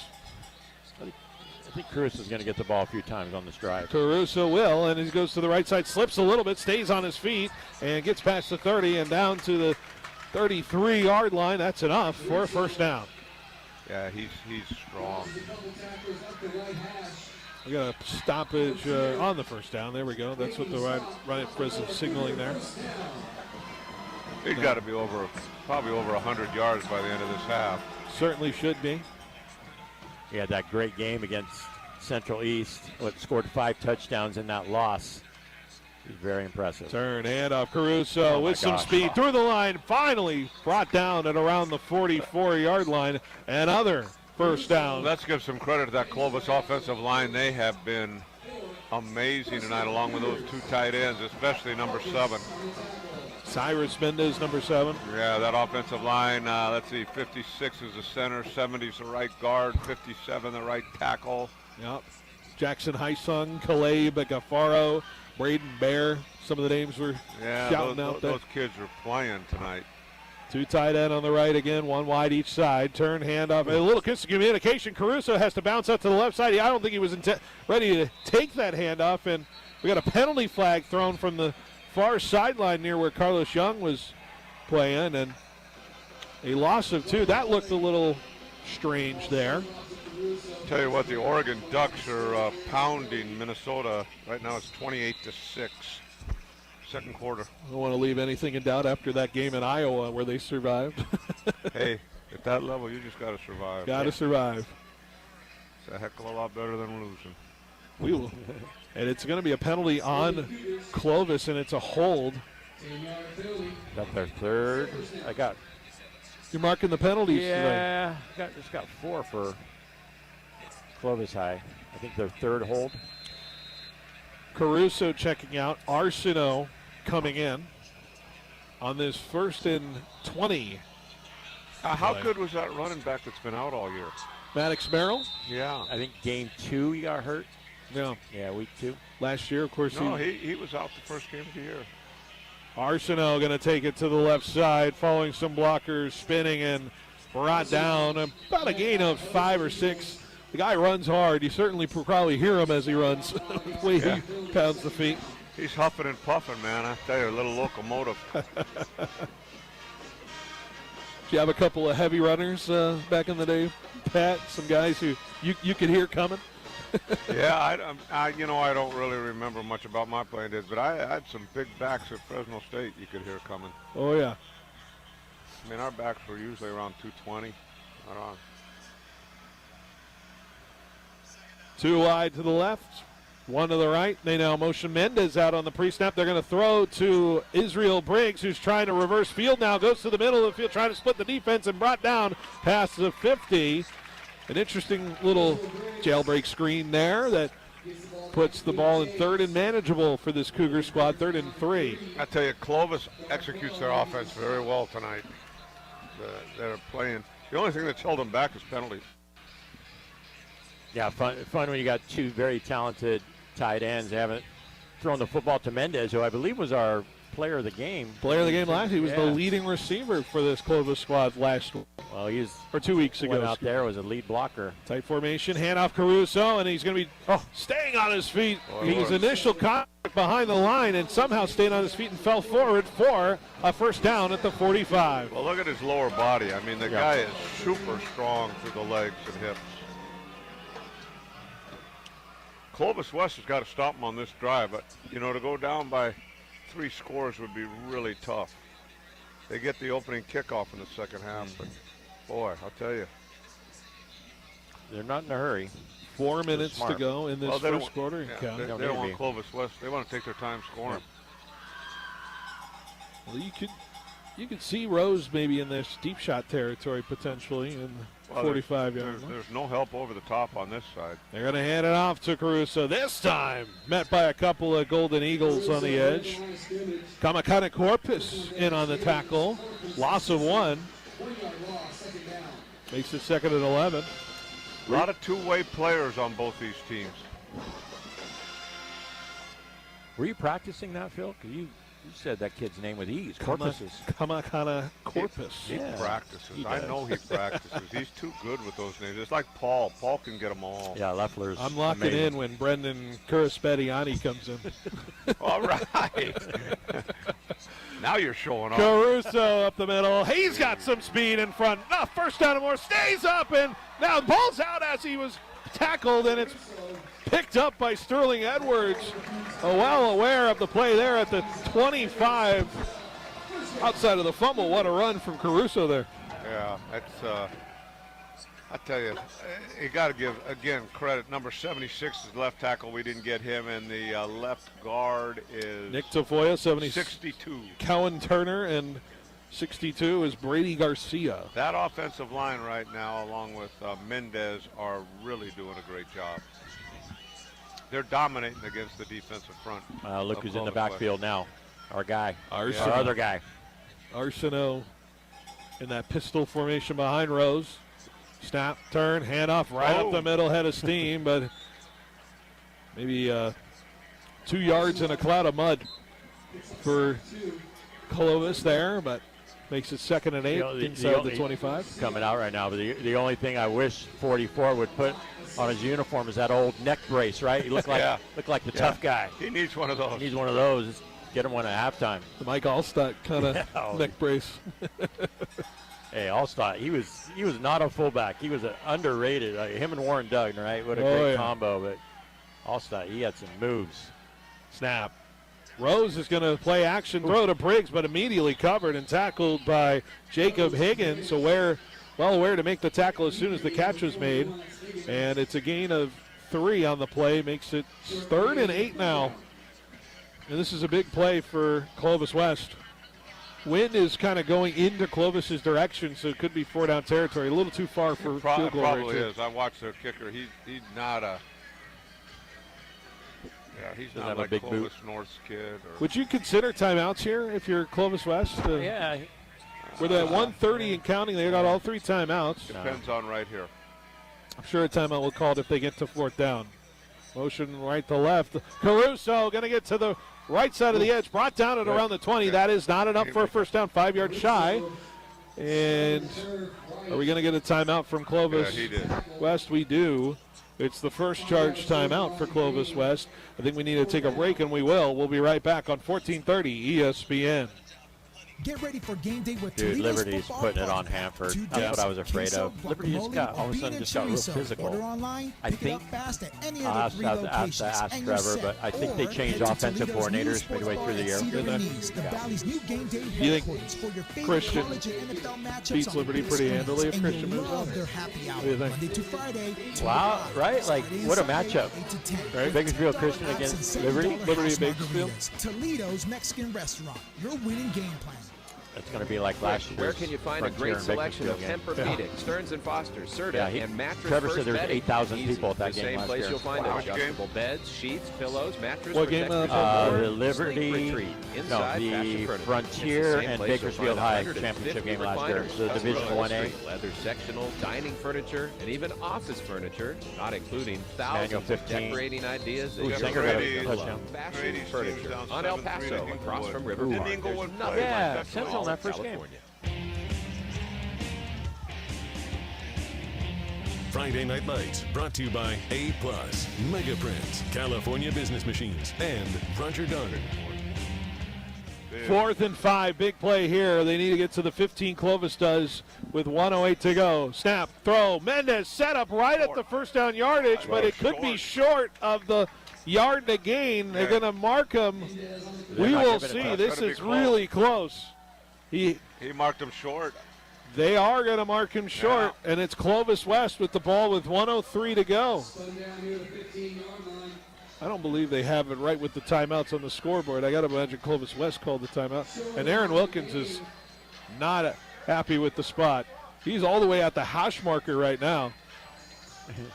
Well, there are no replays in high school, but I think it was short. And remember, Phil, last week we heard there was a 6-minute timeout to try to spot a football in last week's Frontier and Clovis High game.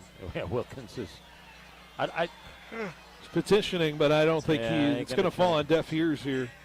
Yeah, they're not going to change it. They've got no mechanics to change it. Well, talking about it. You got a score update from the other side of the bracket, Paul, real quick? Well, Phil, funny you should ask. There's another game in Division I AA. Number 1 Central East and number 4 Buchanan. And they're figuring out the spot here. And the Bears are leading 21-14 over the top seed. Wow. And are they oh my gosh, not again. I don't think they're changing this at all. Clovis is trying to plead their case, including Coach Wilkins, but it's a first down to Clovis West territory. The fans aren't happy, but I think that was the right call. Pat, you had the best line of vision on that from our far end. I think his momentum, when they hit him, the ball looked like it hit on this side of the 15-yard line. It's not where his body ends up, it's where it hits.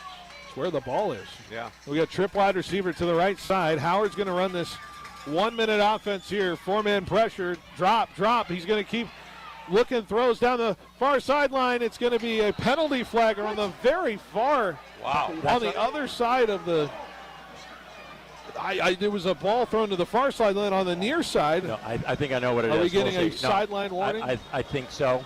We might be getting a sideline warning from Clovis here. Somebody was in his ear. It's going to be a personal foul on the sideline. Unsportsmanlike potentially, and I got one of those once. Just once? Yeah, just once. I'd say that was well behaved then.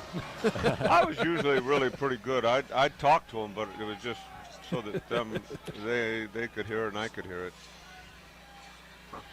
So we get a sideline warning. I don't think this is going to affect. Well, it is affecting the spot. Yes. Yeah.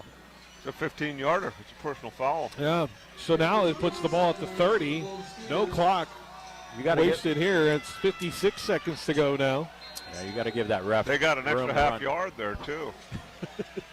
And a reminder: Clovis West can double up here. If they score, they get the ball. The second half could get 14 points on the wraparound here at the half.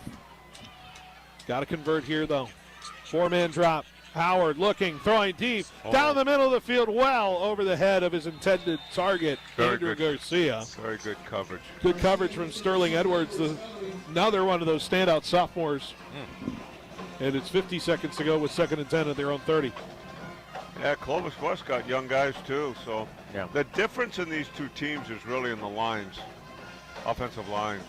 Offensive line from Clovis is pretty darn impressive.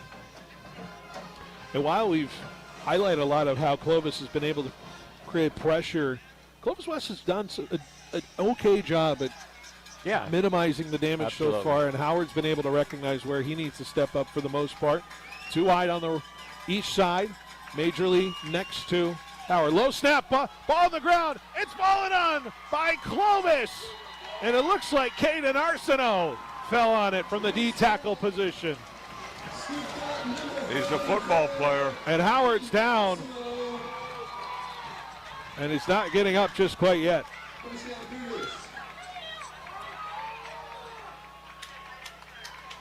J.J. Howard still on the ground at around the 25-yard line. He was driving for the football, but plenty of Clovis Cougars were there as well.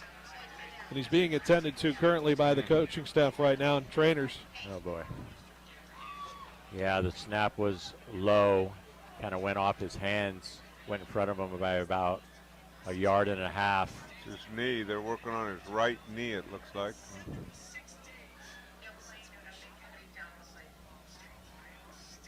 It's not what you want to see in a playoff game here tonight. Star quarterback. Might be a cramp the way they're moving his ankle. Hopefully, no. They're not giving it a knee test. His leg's back bent again. I think he's going to be fine. They're going to try to get him up now. Up on his feet, gingerly. He's standing now with no help of others. Let's see how he walks here. Gingerly walking towards the Clovis West sideline right now. It is hard for him to move right now. Amir Wright helping him alongside with a coach here. Well, what a turn of events. Clovis West thought they could go into that 2-minute offense and see if they could pull it to within one possession, and now they got to minimize the damage here after the turnover. The low snap leading to that turnover. Howard couldn't gather it. Caden Arsenault, right place, right time to recover it. And now Clovis West has to really stand tall here on defense like they did on the last drive. Yeah, he's walking back really slow. We will monitor that situation as we go along. 21-7, Clovis leads, 46 seconds to go. Scoreboard indicates they have 2 timeouts left in this second quarter. I think you're right. I think Clovis West called the timeout. I thought they did. And so deep pass to the Briggs, incomplete. It was to the near pylon on the front side, and it was one-on-one, but good coverage there. Looked like it was Darcel in on the coverage for Clovis West. Incomplete. He says, get rid of these gloves. They're not working. Gloves fault. He should have caught that. Yeah, you got to get it at the top, right? I mean, you got about a 5-inch advantage. Took 6 seconds off the clock here. It's 2nd and 10. You have time to run Caruso here. Here at the 25-yard line. Caruso standing next to Rose to his right in the shotgun, 2 wide each side. Snap, and it's getting way past Rose. He could not gather it. It just flew by him, and he has to fall on it at the 45. And I think we got a timeout from Clovis' sideline, maybe. We'll see. Coach Wilkins is walking with the ref right now. And, yes, we do get a timeout with 27 seconds to go, and that changes the math a lot here. Wow. 3rd and forever. That might be the lucky break Clovis West needs. Yeah, I was looking in the secondary. What was it? Just a bad snap? Sailed by Rose to his left side. It just looked like a wayward snap that was wide of Rose, and he was just not ready for it. Wayward snaps, no good, right? We got some, Phil, I can't wait for the halftime to share some Crazy scores out there. Share me. You want a teaser? Share me a couple. Teaser. Like teaser. Let's give it a teaser. I'm not going to go with the main gun yet. I'm going to tease everybody out there and keep them hanging. Hey, Emmanuel's up 15-0 at half. How about that one?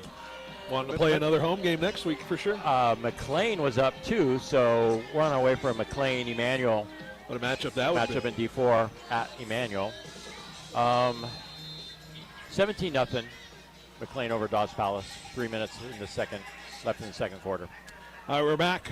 Ball at the 44-yard line. Well back. They need to get to the 15 for a first down. It's 3rd and 30. Rose, 3-man pressure. Drop, looking.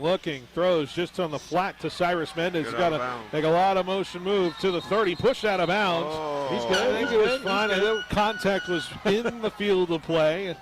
Clovis maybe thinking he a little bit of a late hit. Somebody lost their popcorn. Either that or a big bag of Bugles. And it's going to be 18 seconds to go. Ball at the 28. A good chunk here now. It's 4th and, I guess, semi-manageable after 3rd and 30. 4th and 13 now. You can convert this if you're Clovis. Well, look for Briggs. He's one-on-one, the short side of the field. Edwards in the slot. You've got double cover. A timeout from Clovis West to discuss this. And so with 4th and 13, you got timeouts on both sides here. And are you playing for the end zone on 4th down here? Are you playing for the middle of the field, get close and see what you got? They got to get it closer for this guy to kick a field goal. So yeah. They might be going to the end zone now. They got the wind in their face. But I think that timeout deal's wrong. I think so, too. I think Clovis has 2. I think Clovis West has 1. We'll see we'll see where it plays out in terms of it. But reminder, stick around for our halftime show. We'll break it all down, and Paul will have the scores from around the region and all of the great analysis here on Friday Night Lights as we are barreling down to title games here starting next week and potentially the week after. I'm a sucker for a good post from an inside slot, depending on where that safety goes. You got Young on the outside. You got Edwards on the inside. Yeah, it's going to be hard to get inside on that corner of the top. See how far he is inside? Yeah. He's got no help over the top, though. If he's going to go deep with it, that's where you want to go to number 2. Young one-on-one on the far side. Rose drop back, 4 coming. See, he couldn't looking. He's got to roll to his right. Looking, throws to the end zone. It's Caruso who dives and makes the grab. What a player. Oh, my gosh. A prayer answered for Clovis. James Caruso, his 2nd touchdown receiving tonight. What can he do? Best player on the field. Like I said, that guy is too much. I mean, great throw by Rose. An even better catch by Caruso. It wasn't a full-on dive. It was kind of like one of those falling dive catches, but about a foot inside the outside of the end zone marker. Oh, my gosh. To move off of that first initial look and to then just roll and find him. Extra point is up. It is good. It is 28-7. Clovis with 9 seconds to go. I mean, Pat, how good is that to move off of what he initially was looking for and then just to find that throw? He's awful good. He's been on tonight. I only remember one incomplete pass. And it was a drop. On this sideline. Was it that? Well, it was the first drop from Briggs. Maybe there was a couple on. Oh, yeah, there's been a couple. That's right. Yeah, Briggs has dropped a couple. Oh, my gosh. Well, we talked about the big-time players, right? You want them to shine big when the game matters the most. Playoff game, trip to a Central Section title on the line. Deacon Rose and Caruso have been very lethal all game. You think Clovis is on a mission tonight? It looks like it. It looks like it. They want to. I know they want to get back at Central. A little pop-up kick to the near sideline. It's going to be dived on by Kamakata Corpus at around the 41. Talk about Deacon Rose on fire. How about this guy to our left? Phil. Can't stop him. All right, what do you do with 8 seconds? I don't. We're checking. The quarterback out. You gotta kneel do we it. not have J.J. Howard coming in? Doubt it. You got your eagle eye binoculars. Howard is out. He is on the field. Yeah, he's okay. He's there. Right. Must have been a stinger. Sometimes those injuries are preempted by the injury, and the fumble sort of causes some of those. Hopefully, that's what it was. So they got, at least I know, one timeout left for Clovis West. And I would imagine if you get about 10 yards here, you could get it to the end zone with Howard's arm. Well, with the wind to his back as well. 10 yards, you're going to use 6 to 7 seconds, maybe 8, depending on how long it takes him to get out of his hand. Very soft coverage on the near side there. Roll. Trying to find something. He's going to throw it to the middle of the field. Caught and out of bounds with 2 seconds to go. Andrew Garcia at around the 39. So that's range to throw it to the end zone here. That clock was slow. He's moving pretty good, isn't he? Yeah, he looked all right. Yeah, you called it. You called it. Might have been a little pride there. So we got a timeout from Clovis West. So this will be the last play of the game outside of a penalty here. Well, we're going to get to see Howard's arm a little bit. Actually, 39 yard. All right, so saw him in warm-ups, flicking the ball pretty good. They don't have many tall guys in this receiving core, though, that could win a one-on-one battle. I'm looking at the roster right now, and I mean, your best guy is Titus Dimmer at 6 feet tall. You got Major Lee at 6 feet. But nothing really standing out in terms of guys who could win one-on-one. Logan Lorette, maybe. Well, this is where you're really missing R.J. Jefferson, who's 6'2". He's your tallest receiver. So we'll see where this goes. And Phil, I want to throw out one more teaser before halftime. We got some crazy upset alerts around the central section at halftime. What we got? I'm leaving it at that. All right, okay. Tune in at the halftime after this play. Don't give it up. 28-7 now. We got a timeout from Coach Wilkins to discuss. And clearly in that prevent defense, they're ready to put their athletes back and try to win a one-on-one ball. Well, I know a good 8-man flag football play you could run right here. Yeah? Yeah. What are we drawing up, Paul? You throw the ball over the middle, and you run a crossing guy right behind him. You just flick him the football. Everyone sucks in and take it to the house. Little hook and ladder? No, it's more of a catching over the middle. Catch over the middle? Gotcha. Yeah, and then another guy coming right behind him, pitch him the football. But, hey, it's a different level. What do you think of the crowd tonight? Good atmosphere. I thought there'd be a little bit more people. You know, Fans it's chilly. are on point. But you know, it's chilly tonight. I wouldn't put it past some fans. Maybe just wanting to listen to the game be called by us tonight. But fine by that. I think a lot of them just stay home to listen. Yeah. Bundled up and ready. Hey, shout out to the bands that are here in their ponchos, rocking it from both sides.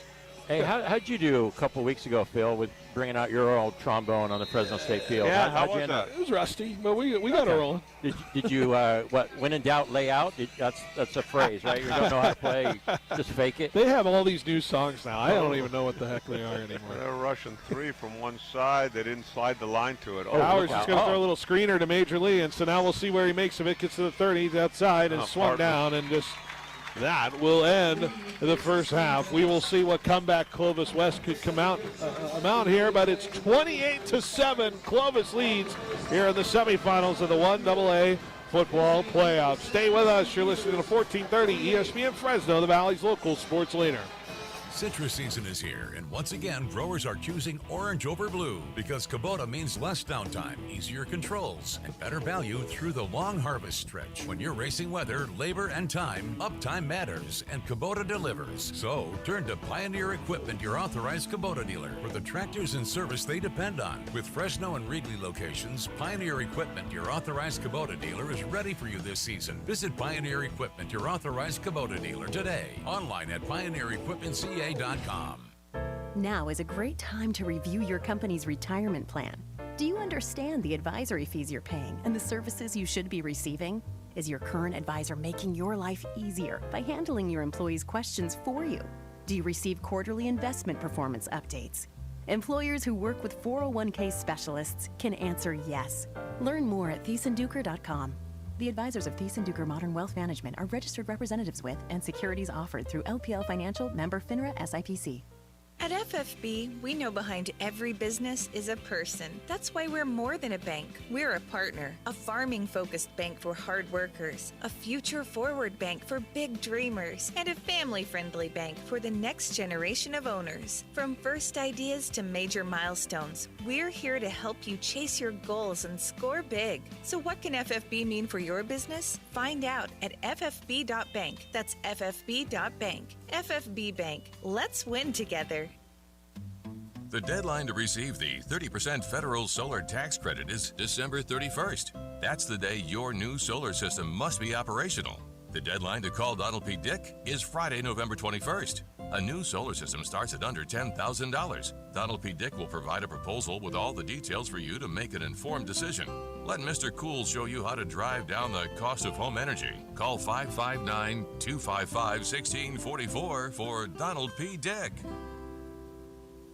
Hey, Fresno and Clovis sports fans, if you're near the Fresno State area, check out Ichi Shabu at Campus Point, right next to Maya Cinemas. It's modern shabu-shabu Japanese hot pot where you cook fresh meats and seafood right at your table in rich, flavorful broth. It's a fun way to eat and a great spot to relax before or after the game. And for all ESPN listeners, you'll get 10% off your bill when you use promo code ESPN10, valid now through November 30th. Ichi Shabu at Campus Point. Good food, good friends, and a new way to enjoy hot pot.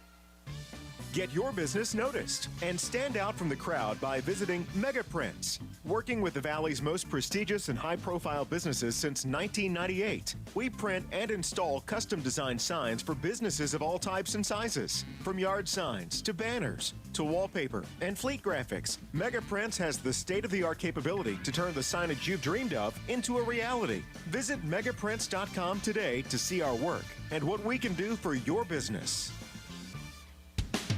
Friday Night Lights, brought to you by Me and Ed's, Beeson Beaker, Precision Civil Engineering, and Valley Those shutouts. My God. All right, welcome back as we're reminiscing about some memories here. Let's reminisce about this first half so far and what we've seen. And Clovis has certainly laid down the hammer so far in this first half offensively. The efficiency, especially behind number 6, James Caruso, 2 through the air, 1 through the ground. It's been all about him tonight so far from this offense. Well, the biggest difference in this game are the lines, offensive lines. The offensive line for Clovis has just been tearing up Clovis West front. And if it's not for a couple penalties, they might be at 35 or 42. Certainly, and Clovis West on the flip side, you know, there's been one bright throw from J.J. Howard, but turnover late in the first half, causing this game to flip on its head, and certainly we will see what Clovis West comes out with. But they really haven't had any consistency offensively. Yeah, they'll need to do that, and especially on the defensive side. I don't know what, the adjustments what you can make, certainly, but maybe it is just a matter of getting lucky on a couple plays. It's hard to adjust in the front. You got to start winning some one-on-one blocks, that's for sure. Yeah. And right now, 12 personnel, they got 2 tight ends in the game, but it's mostly Mendez. They're doing a lot of blocking down, kicking out with the guard, leading through with the back. I mean, it's really been a clinic on running the ball. It's been a great game so far for Deegan Rose as well. 3 touchdown passes, 2 to Caruso, 1 on the dump off pass, 1 to the deep part of the end zone on the near side. And, of course, we don't want to forget about the Sterling Edwards connection in the first quarter as well, which was 39 yards deep for Deegan Rose. And the throws he's made has been elite so far tonight. And in this big, bright moment, the bright lights tonight, we've been waiting for a moment like this from this quarterback, and he has been delivering so far. Well, what I really am impressed with, not only those throws from Deegan Rose, is his poise, right? This very well could be his last football game on this field.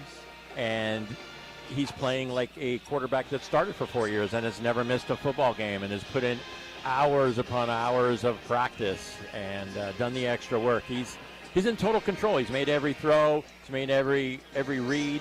I mean, obviously, Coach loves the offensive line. That's been a huge factor for the Cougars, keeping a clean pocket. But, hey, the stars are out tonight, and Deegan Rose and James Caruso have strutted their stuff. Yeah, they've got enough players that if Central wins that game with Buchanan, Clovis can play with them. Yeah. And Central East has really been struggling the last couple of weeks, Defensively. especially on defense. Yep. Especially on defense. Certainly could be a different story than the last time we saw those two teams clash, potentially from a couple weeks ago. All right, let's take a break. When we come back, we got the scores people will be waiting for. right. We'll tease those again. So stay with us. We got scores from around the region next on 1430 ESPN. Football season's here, and it's time to upgrade your home team's game plan with Robinson's Interiors. Whether you're hosting the big game or relaxing after a win, the right flooring can make all the difference. From durable hardwood to cozy carpet, Robinson's Interiors has the best selection and unbeatable prices, all backed by professional installation the Valley has trusted for over 40 years. So give yourself home field advantage. Don't wait for the touchdown. Visit Robinson's Interiors in Fresno and Hanford today. Robinson's Interiors, the Valley's flooring MVP. I'm here at the Roger Dunn Open. Former Fresno State football coach Pat Hill is at the first tee. Hey, it's a fairway hit. Yeah, but that's the wrong fairway, Coach. I need to buy a golf game. Coach, I really think you need a Roger Dunn makeover. When you buy a game at Roger Dunn, you can play anybody, anytime, anywhere. This is the old coach, Pat Hill. I bought this 7-iron at Roger Dunn Golf. Number 8 at Tehama, 162 yards out. Eagle, baby! Fall is here, and it's time to get moving at Valley Athletics. Phil Bonatti from Behind the Bench telling you about new programs coming up. Starting soon, you can sign up for monthly memberships for K through 8th graders, working on volleyball, basketball, and strength and agility. It's as little as $15 per class. Speaking of sign-ups, the great facilities there are always available for rentals, including birthday parties. So take advantage of that today, especially as we get to those colder months. You can find all the sign-up information on the website, valleyathletics.co. Valley Athletics, developing the athlete in everyone. Want to work somewhere fun, flexible, and rewarding? Me and Ed's is hiring. We're looking to expand our team with full and part-time positions at over 40 locations. Join our growing company as a delivery driver or valued team member today. For more information on job descriptions or to apply, go online at meandeds.com or visit your nearest location. Me and Ed's is hiring. Fill out an application. Game day just got a whole lot sweeter and a little bit saucy. KFC's bringing back one of the most requested plays in menu history, the original Honey Barbecue. That's right, that sweet, smoky, finger-licking legend for the late 90s is back and better than ever. Now you can get that classic Honey Barbecue flavor on everything, including their 2-piece chicken combo for $10.99 or the original Honey Barbecue chicken sandwich for $11.99. The original Honey Barbecue, sweet, savory, and back in the game. And it's happening only at KFC. There's no such thing as an off-season. When the days get shorter and the fields aren't up to par, it's time to train smarter at Elite Performance Center in Clovis. This full-service indoor facility has batting cages, drills, clinics, and one-on-one lessons with elite coaches, former D1 athletes, MLB vets, and even Fresno State softball players. Whether it's a single lane, a private lesson, or the whole 6-cage facility, Elite Performance Center is here for individuals, groups, and teams. Find Elite on Barstow, just east of Clovis Avenue, or online at ElitePerformanceCenterCA.com. Elite Performance Center. Train like the elite. Friday Night Lights, brought to you by Clovis Stone and FFB Bank. You look at Brandon Ramirez. Yeah. Jesus Christ, Yeah. he's a beast. All right, welcome back to Friday Night Lights here on 1430 ESPN, and just talking about all the different kind of players who come from this Central Valley and the different kind of players that I'm sure are maybe looking at their alumni and seeing if they can perform well tonight. And Paul, you've got all the answers to that question in terms of the scoreboard from our Central Come section. on, let's hear it, Paul. You've been teasing People it for about 10 minutes now. So My mom is texting me, hurry up with the dang score. What do we got? Come on. All right, here we go. All right, hey, I'm starting at the top. I'm reading all these off. Bishop Union over Cabrillo, 22-19. Bishop. Redwood all over San Luis Obispo, shutting them out, 28-0. That game is already in the third quarter. Reedley had taken a 14-7 lead over Woodlake, but now the Tigers have tied it at 14, headed into halftime. Fresno Christian High School, those Screaming Eagles, up 22-0 over Layton. Central Valley Christian led 7-0. However, those drillers from Bakersfield have answered with 24 straight and are up 24-7 over the Cavaliers. They had a good running back too. Oh yeah, they absolutely do. A kid, a sophomore, I believe, right? Yeah. We liked them. We liked them when they saw the game against Bullard. Roosevelt and North. Roosevelt, the 5 seed, traveling to 4 North. The Rough Riders, Coach Ricky McCoy and the boys, up 26-13 trying to advance in Division 4. Emmanuel, that we mentioned earlier, up 15-0 over Napomo, setting up a potential game hosting McLean. I think it was 23-0. I think it's on here. I'll get to it. Bakersfield Christian. How about the Sanger Apaches keeping this one close? 13-7 are the Eagles of Bakersfield Christian leading with a trip to the D1 Single A Championship on the line. It's in Bakersfield, right? It's in Bakersfield. All the cars are down there. Two of them are living in Clovis, so Derek and Dave, right? Yeah. Live in Clovis.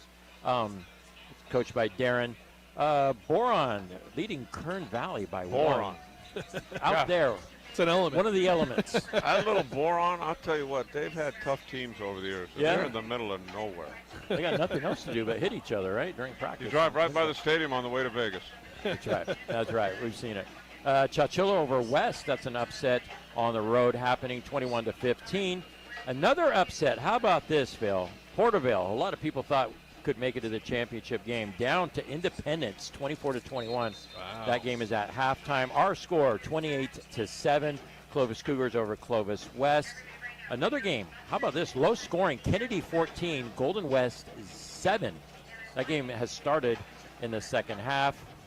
Kennedy with that wing T type offense. Shafter, upset alert potentially against Washington Union. Number 1 Shafter up 10 points, 24-14 at half. Miramonte over Foothill, 13-7 at half. Arroyo Grande, one of Phil's favorites. My dark horse. 21-7 over Garces. That game has started the second half. Minarets over Mendota, good for them. Halftime 20-7. Taiwan, a little surprised by this. 21-14, Liberty, the top seed. Madera Ranchos in Division 5 over Morro Bay. Keep an eye on Morro Bay, though. Their quarterback, Robert Doherty's son, I forget his first name, but he actually leads the Central section in passing. Look at those numbers. Put up a lot of points this year. The defense has given up a lot. That's why they aren't a high seed. I'll get that first name in just a second, but Liberty only up by a touchdown at half.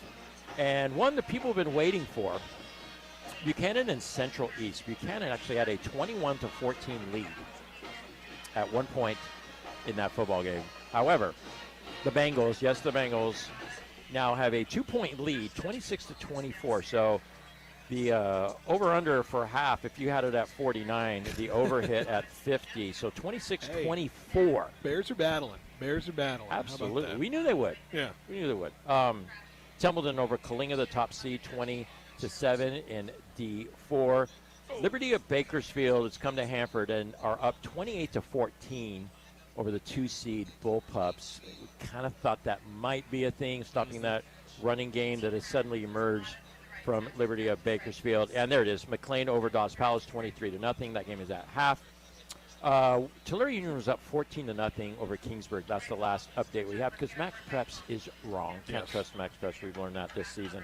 But I think I could trust him on this one because I saw it on Twitter. Kerman is leading Wasco 13-7 at half. Kerman the 10 seed, Wasco the 2 seed in D3. And finally, another upset. A 2 seed is losing by 2 touchdowns. The Fireball, the fighting Josh Allens, are up over the Orosi Cardinals 21-7. Well, there you go. That is your Central Section scoreboard. We will take another well done on the scores. I'm going to eat a hot dog here. That's a good-looking hot dog. It's no Wiener Schnitzel hot dog, Pat. The world's most wanted wiener. We will take a break. We will come back with second half kickoff next on 1430 ESPN. From the roar of Valley Children's Stadium to the heart of the Red Wave, Fresno State football ignites the Valley, and Precision Civil Engineering is proud to help power that momentum. Named 2024's best engineering firm by the Business Journal, Precision Civil Engineering delivers top-tier planning, surveying, and design building, the backbone of the Central Valley. Proud partners of Fresno State Athletics because when the dogs rise, the Valley rises. Go Dogs! Visit precisioneng.net today. When you think of California business machines, it wouldn't surprise me if you automatically thought 3-cent color copies. It's something CBM has become locally famous for. But now there's something else business owners are calling about: business phone systems. It's a beautiful thing. Copiers, printers, office phone systems, all with one simple call to California Business Machines. 559-225-5570 or online at cbmsolution.com. Friday Night Lights, brought to you by Donald P. Dick, Pioneer Equipment, Fashion Furniture, and KFC Gym Management. All right, welcome back to Friday Night Lights. We have second half kickoff coming up momentarily as both teams are now warming up out of the locker rooms here, and halftime adjustments, diving into what has been said from both locker rooms. I think let's check in on the mentality of what Clovis is feeling tonight. Of course, up 28-7. Pat, as a coach of a team that's up a good amount right now, of course you want to keep the foot on the gas. What is the message to this Clovis Cougar squad? Well, I think keep the run game going, eliminate the penalties, don't give away any free possessions. So the big thing here with Clovis is keep establishing the run game. They've done a good job with that, and they're playing really good defense. I mean, what they're doing defensively is sound. Just stick with what they're doing defensively and keep running the ball and shorten the game. For Clovis West, down by 3 scores, they got to make something happen in this opening drive. A score is very important in this opening drive. As you look at it, they might have 7 more possessions in the game, so every possession is going to be big, especially when you're down by 3. As Coach pointed it out, Clovis West will receive this kick to start the second half.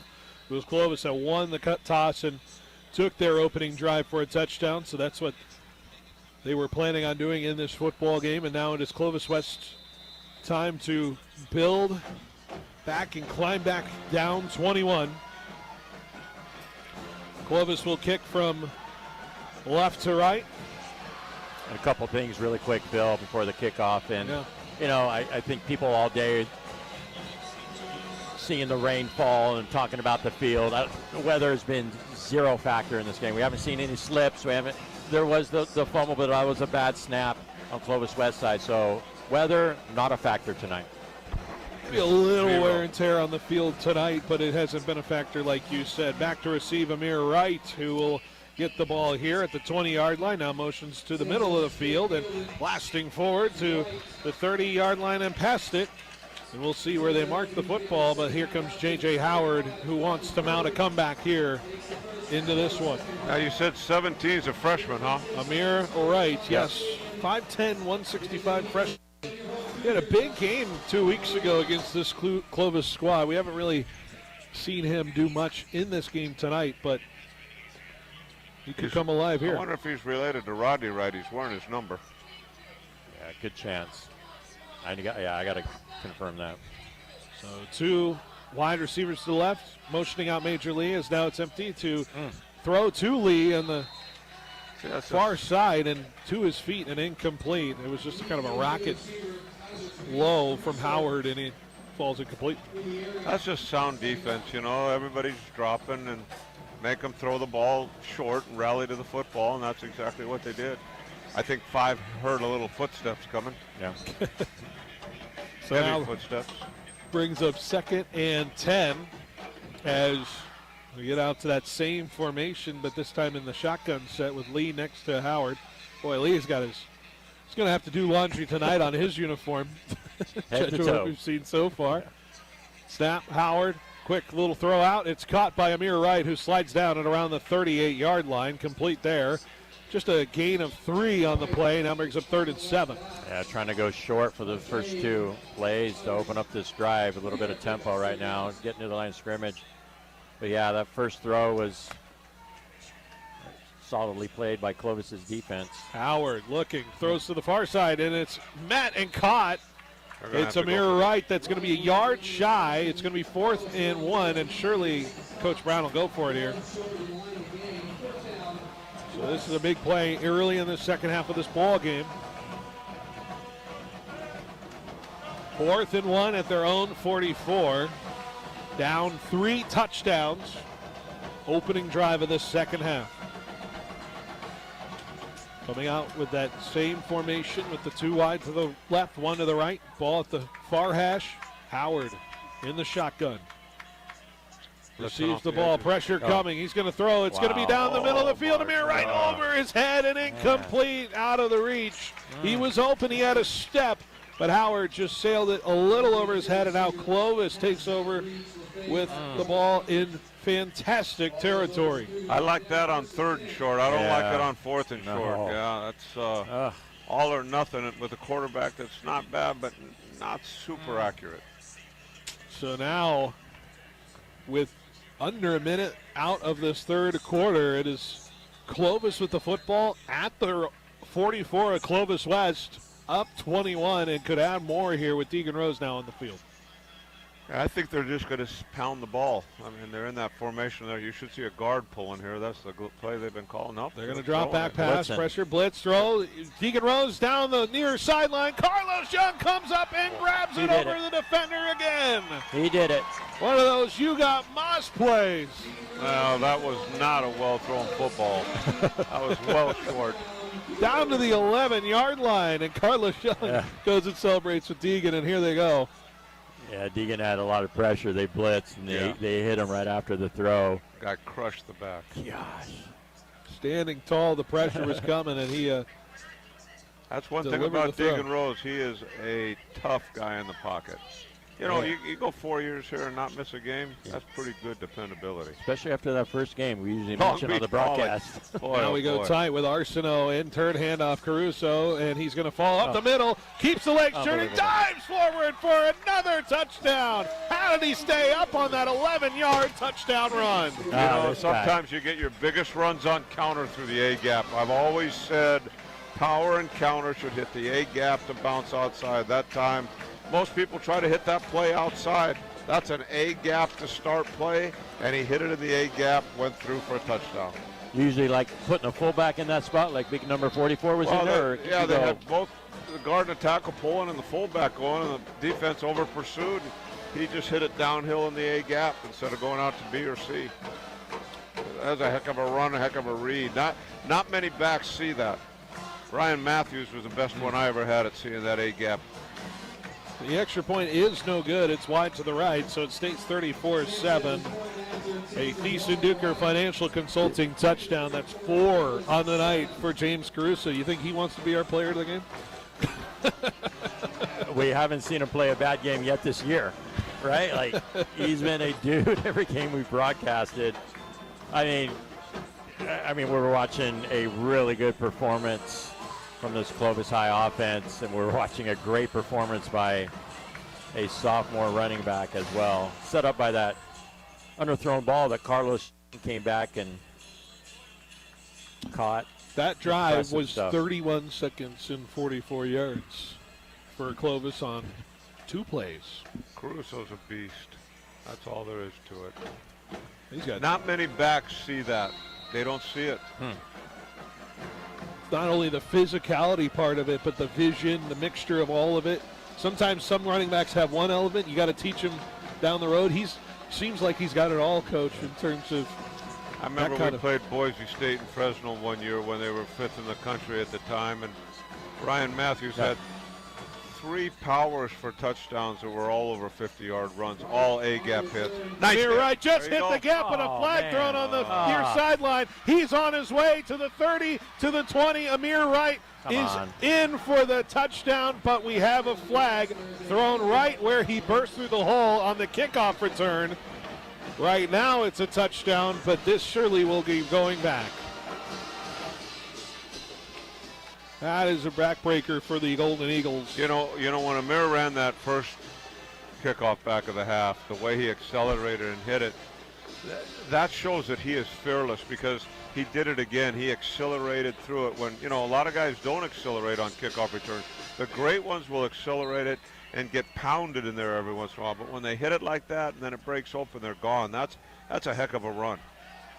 But it was set up by the first one. The first one, he hit that thing going 100 miles an hour, but got hit. He's a fearless kid.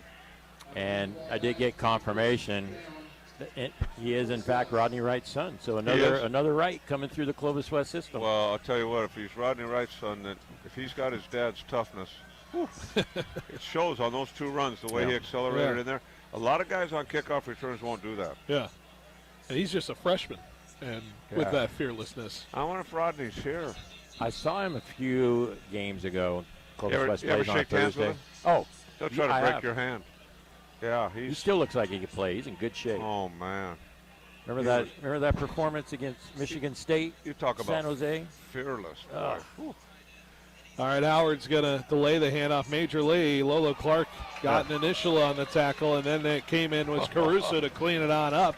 A loss of 2 on the run. Best player on the field. My God, is he something. The loss of 2 makes it 2nd and 12.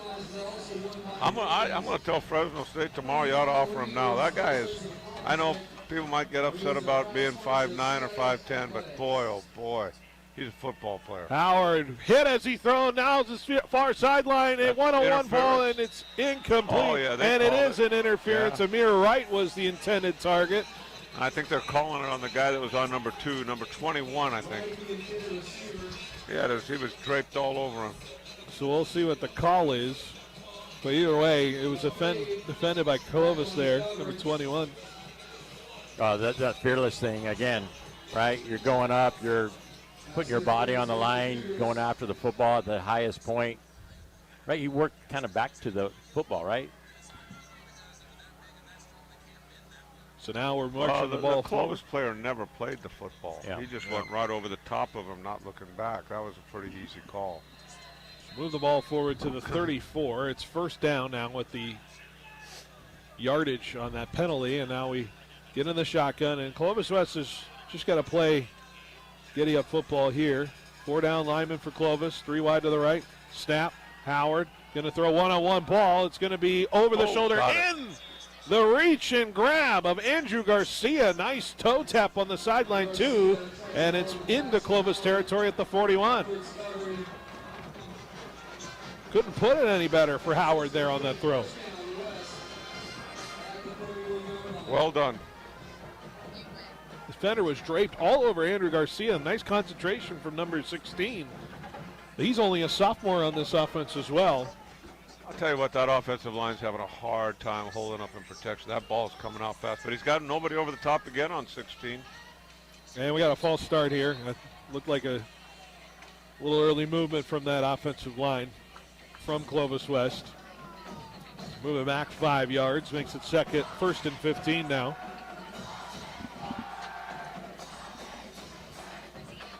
Ball at the 46 with 9:34 to go. 34-7, Clovis leads. Well, I got a little score real quick. Yeah, I got a little update here. Central Valley Christians made this a game now, only down 24-21 at Bakersfield. Wow. Okay. The Fighting Donnie Araxes. Never count them out. They've only got about 3 wins this year, and they're in the semifinals. How's that work? Drop back, Howard, pressure, throws over the middle of the field, and actually to the near sideline, incomplete. Slipping on it was Edwards. He had a more play out of the ball than Andrew Garcia did, and falls incomplete, 2nd and 15. When I was in high school, unless you won a league championship, you weren't going to the playoffs. Different times. Yeah, it is. Everybody gets a participation. I mean, heck, I think in the 80s, right, you had, it was like preset too how the playoffs worked. If you were the big school in Bakersfield, you were the 1 seed, you were playing the the track level school 2 seed, and vice versa. It was predetermined who were you going to play. 2 wide each side, shotgun snap. Clark coming off the edge, a little screener that Major Lee did not get on the same page with Howard, and that falls incomplete. 3rd and 15 now. Boy, Lolo, you see how fast he got off the ball tackle. He went by him like he was a turnstile at a supermarket. My God. 44 was in there as well. So now it's 3rd and 15, the ball at the 46. Got to pick up a good chunk here to make it 4th and manageable for this Eagles squad. Been in that 3 wide to the right, 1 to the left. Ball in the near hash. Got man coverage down here again. He's Drop going back. He's going. Going to go deep. Intended for Garcia. One-on-one ball, and playing it was Edwards, who had a better look at it and drops incomplete down the sideline at the 11. And now brings up 4th down, and they're going to punt here. Yeah, this is not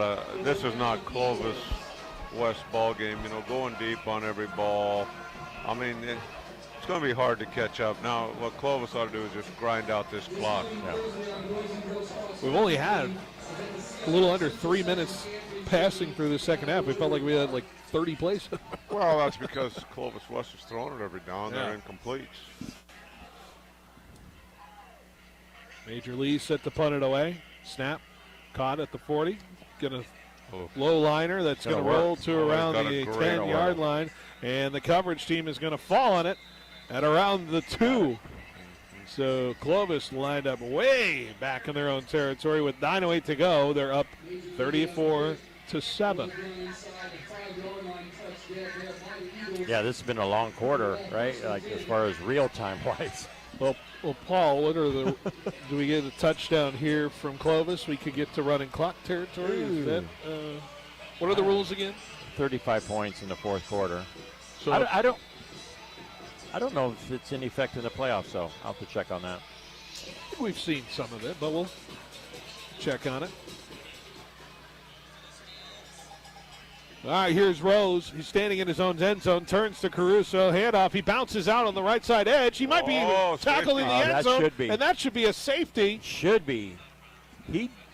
I don't know about that. I thought he was tackled inside the end zone, but I think they may say his forward progress just barely stayed out of the end zone. By the hair of your chinny chin chin. I think that was a safety. We're a long ways away, though. Yeah, I thought they bounced him back a little bit. He kept his legs moving, and they got him down. But those outside runs sometimes here at your own end zone might not be most effective. Hand off Caruso again, trying to just get out of his own end zone again. Now he falls forward to the 4 just to give a little space here. Are they saying fumble? No, I think they're just celebrating the tackle there. Dimmer had the football. That reminds me of the Edison game last year. He was down, but in the Edison game, remember? We did that game. That kid picked it up. He was on the ground. Wow. And they gave it to Clovis West. Clovis returned it for a touchdown. Well, it was 21-7, just running out the clock. It ended up 21-20 at the half. At the half. Crazy. All right, so it's 3rd and 8. Ball at the 4. Rose is going to be standing in his own end zone, receiving this snap here in the shotgun. Caruso moving to his left now. 3 wide to the right, 1 to the left. Playing snap, 2 deep, 3 drop low, back, 4-man pressure rush. coming. He's going to throw outside. It's caught by Carlos Young. First down. Looks like it up for a first down. We got a penalty flag thrown in the middle of the field. Push out of bounds at around the 14. Should be enough for a first down. Imagine that's in the territory of holding on the defense potentially. We'll see what it is. We're talking to Clovis coach. Maybe. Flag was thrown at the 10-yard line.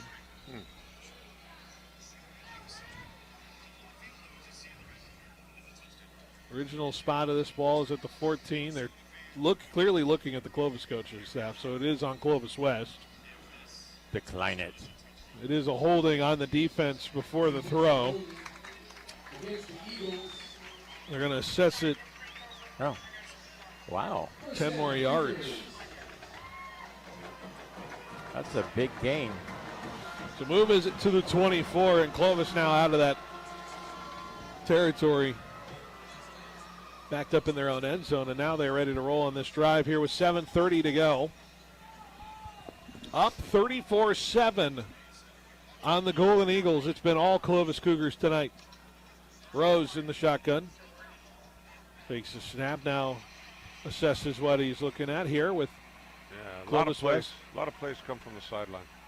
Showing some pressure on the edge. They don't go. They're going to throw it outside to Carlos Young, who picks it out of the air at around the 31 and knocked out of bounds. And they're going to call late hit out of bounds. I don't know about that call. Wow. I think that was a good push out of bounds from the Clovis West side, but that's going to cost them 15. Yeah, I agree. Well, a couple things, right? It's on the Clovis sidelines, and it's right in front of a referee, so had a little influence on that. 15 yards added after the catch, puts it at the 46-yard line for Clovis with 7:07 to go. There's a couple of major penalties moving this drive now down the field and towards midfield. Carlos Young on the near side, one-on-one. Ball on the near side hash.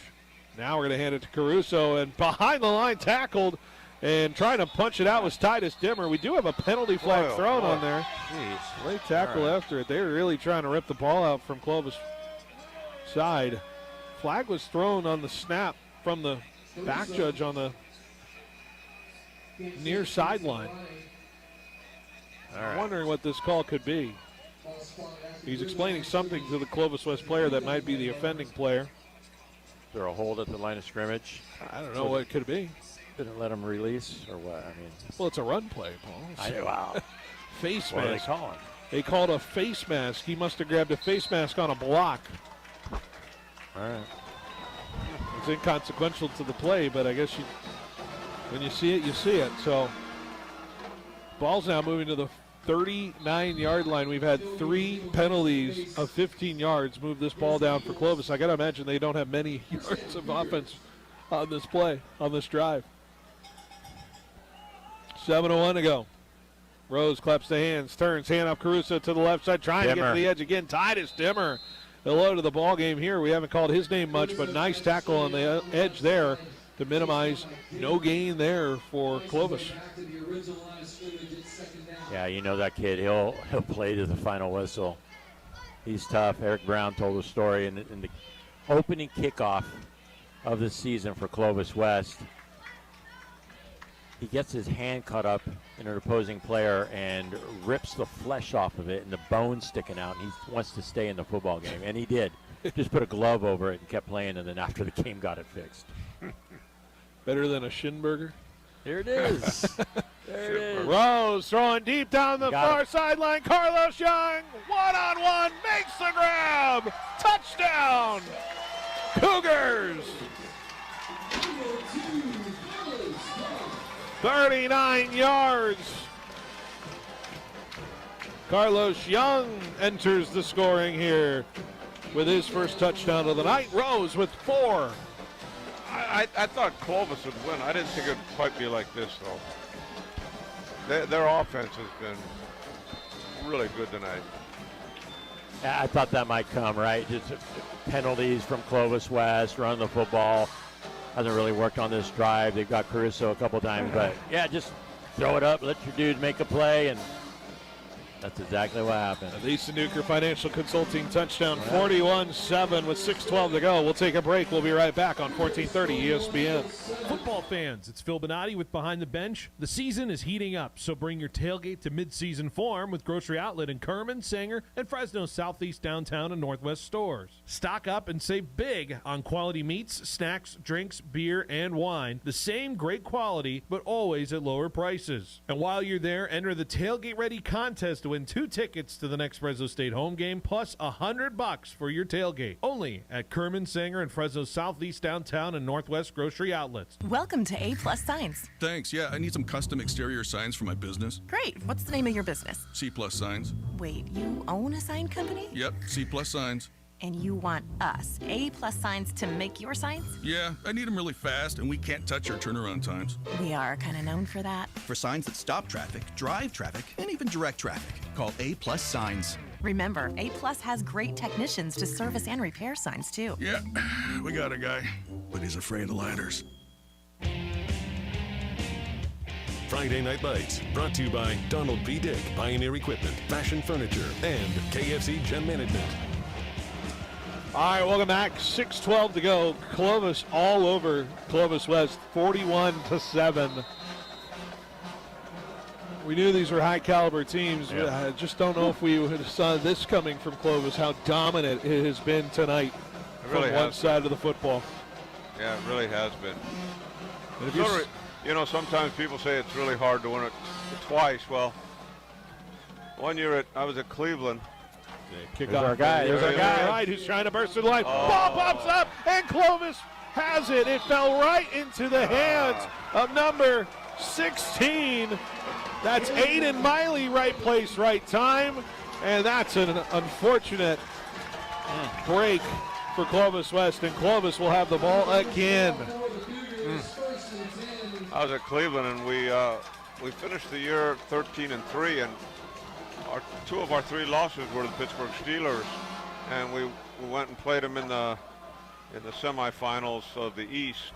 And, you know, people say it's tough to lose to a team 3 times. They beat us the 3rd time, worse than the other 2. So we lost 3 games to Pittsburgh that year. Beat Dallas, who won the Super Bowl that year. Yeah, that was a tough one. Sometimes teams just got your number. Mm-hmm. Maybe we got Boise's number. Yeah, let's we go. beat them 3 times straight. Let's go. How about that?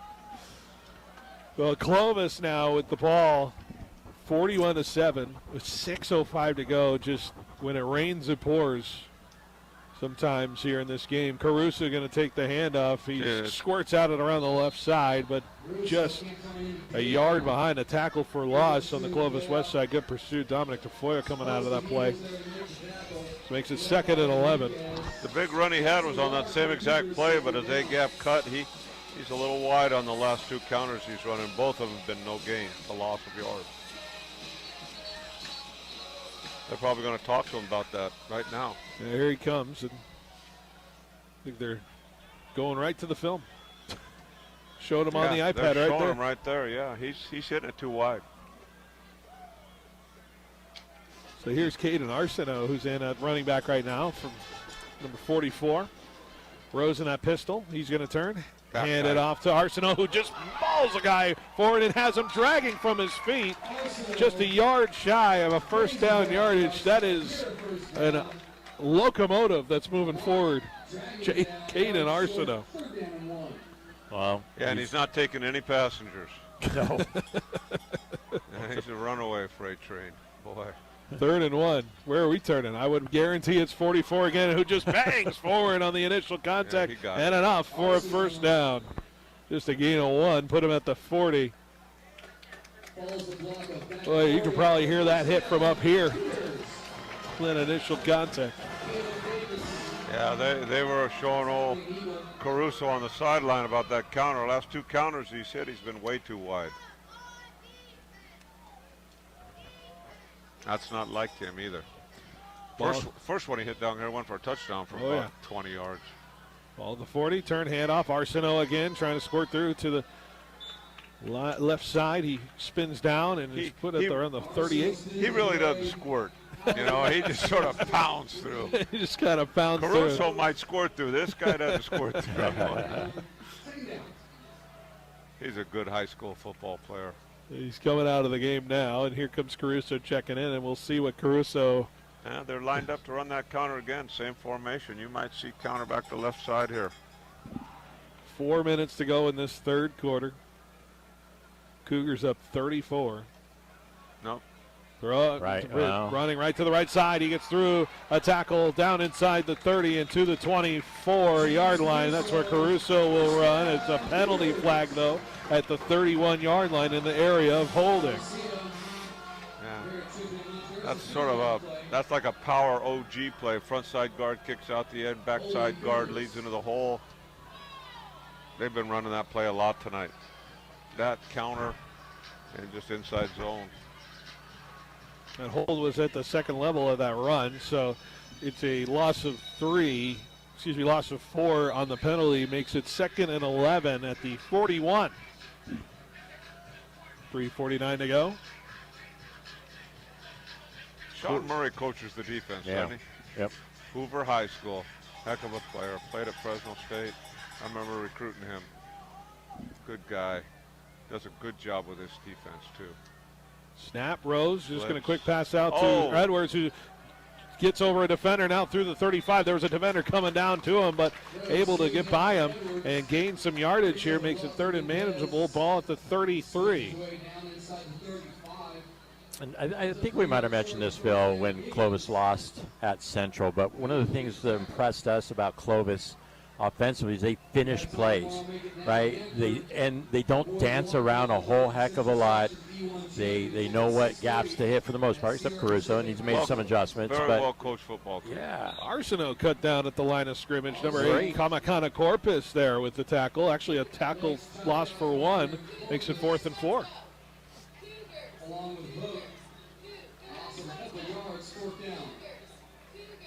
I'd like to see a quick throw by Deegan on this, or maybe just run it to big number 44. 4th down, got to get to the 30 with 2:40 to go. The running third, formation, right? There's a little confusion now looking to the sideline, and now Rose gets the play. Checking the back judge for a delay game. He hasn't put his arm yet. Now he does. Tight to the formation. Rose, throw over the middle. It's caught. It's Carlos Young who spins down. Ball came out at the back end of the play, and I think Clovis West recovered, and they did. There's your slant. It was a catch by Carlos Young, but he fumbled the ball on the tackle there.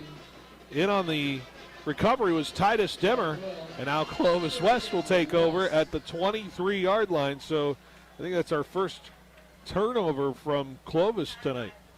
And our guy Hartman hasn't punted the football yet. We were looking forward to that, Coach. Yeah, I was. He won't punt it tonight. He's still hitting guys, though. Yeah, he is. Standing there in the middle of that defense. So now we have J.J. Howard and Clovis West, who got to get going here now. Little roll to the left, throwing over to that side and out of the reach of Amir Wright, incomplete.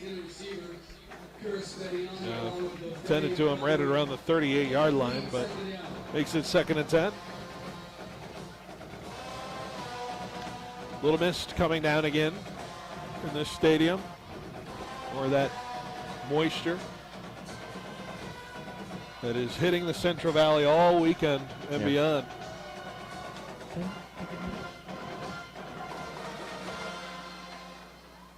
Ball at the 23, at the far hash, 2 wide to the left, 1 to the right, tight end on the left.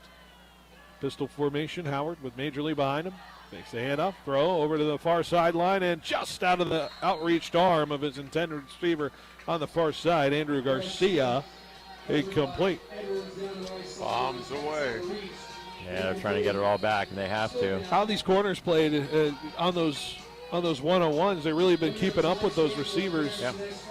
Been doing a good job of staying pace with them.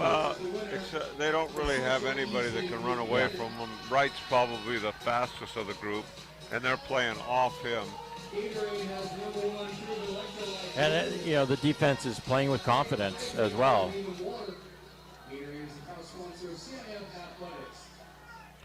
So 3rd and 10 for Clovis West here in this 3rd quarter. Shotgun with 2 wide each side, motioning out Lee now to the right side. Drop back. He's going to heave it down to the near side, 1-on-1 again, and out of the outreached arms of Dominic Tafoya, and it falls incomplete. And here comes the punting unit. And the frustration now probably mounting for this offense, who certainly hope for better results tonight, but they'll have to punt it away here and send it back to the Cougars side. Carlos Young will be standing at around midfield to return this punt. Major Lee ready to set it. He's been kicking line drives from the punter side. He does it again. That one's gonna roll. Be a rugby roller at around the 30, and we'll settle it around the 27-yard line, and that is where Clovis will take over with 1:53 to go in this 3rd quarter. About 47 yards there. We have any score updates, Paul, from other games around the region? Of course I do. I know people have been interested in that Buchanan game. Yeah, let's just start with that one. So Central East says what they've done for a lot of this season, just pouring it on in the second half. It's still manageable for Buchanan, but it's 40-24. It's over. The Bengals. Hey, it's going to be the Cougars and the Bengals. Pat's calling it. It's a cat fight. At Collegian. And off Caruso, countering to the left and falls forward to the 30. Gain of 3 on the play, makes it 2nd and 7. I'd be there, but I got a niece getting married on the weekend. Ooh, I'm going to miss to the niece. The playoff game. I'm going to miss the Utah State game. I said to my wife, I got games to do. She goes, you're going to the wedding. I said, yeah, okay, I am. You got the suit pressed yet, Pat? I'm not wearing a suit. It's in Auburn, California, and it's outdoors. Oh, all right. It's probably going to be raining. Auburn. Heading up north. Wedding in November. All right. Outdoors, yeah. Outdoors. But at 2 o'clock, why the sun's okay, still all right. out. Gain of 2 for Caruso to the right side. I just hope Fresno State plays better. When the last time I was at a wedding, I was watching the Hawaii game last year. Yeah. It's killing me. Yeah, that should have been a win. So hopefully a better result next week. Yeah. What do you think of those Valley uniforms, Pat? The green V on the side of the helmets? I'm a traditionalist. I like red on red at home. I mean, I don't know. White with green numbers. I don't know where green gotten into our uniform, but I guess it is. Rowe is going to be sacked on the drop back. Logan Lorette coming in. 0 blitz. On the 3rd down, and we're going to see Brock Hartman punt tonight. You asked, you got it. Here you go. Spoke it into existence. We're going to get a little everything tonight. How about an Amir Wright touchdown return? We've seen it. We've seen the juice. You could do it. Yeah, he's right. He's got good Sitting speed, right there. good burst. He's young. He's going to get faster. He looks like his dad, not number 17. They're not going to snap it here, Phil. We're going to take it to the end of the 3rd quarter. Clovis with a lead over Clovis West, 41-7. We'll take it to the 4th next on 1430 ESPN. When you think of California business machines, it wouldn't surprise me if you automatically thought 3-cent color copies. It's something CBM has become locally famous for. But now there's something else business owners are calling about: business phone systems. It's a beautiful thing. Copiers, printers, office phone systems, all with one simple call to California Business Machines. 559-225-5570 or online at cbmsolution.com. Now that you've gathered all your landscaping ideas at the Fall Home Show, swing by Clovis Stone Masonry and Landscape Supply to bring them to life. Hey, contractors and DIYers, Paul Metters here. Clovis Stone is the Valley's go-to playmaker with 6 acres of premium materials ready to roll. Whether you're building big or dialing in the details, Clovis Stone has what you need when you need it. With 24-hour delivery, fast, call-ahead pickup, you can stay on schedule and on budget. Step on the lot today off Sunnyside in Old Town Clovis or online at clovisstone.net.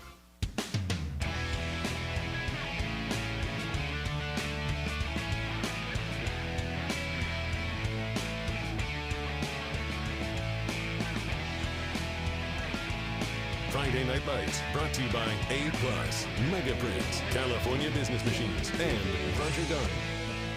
All right, welcome back. It's Friday Night Lights here, 41-7.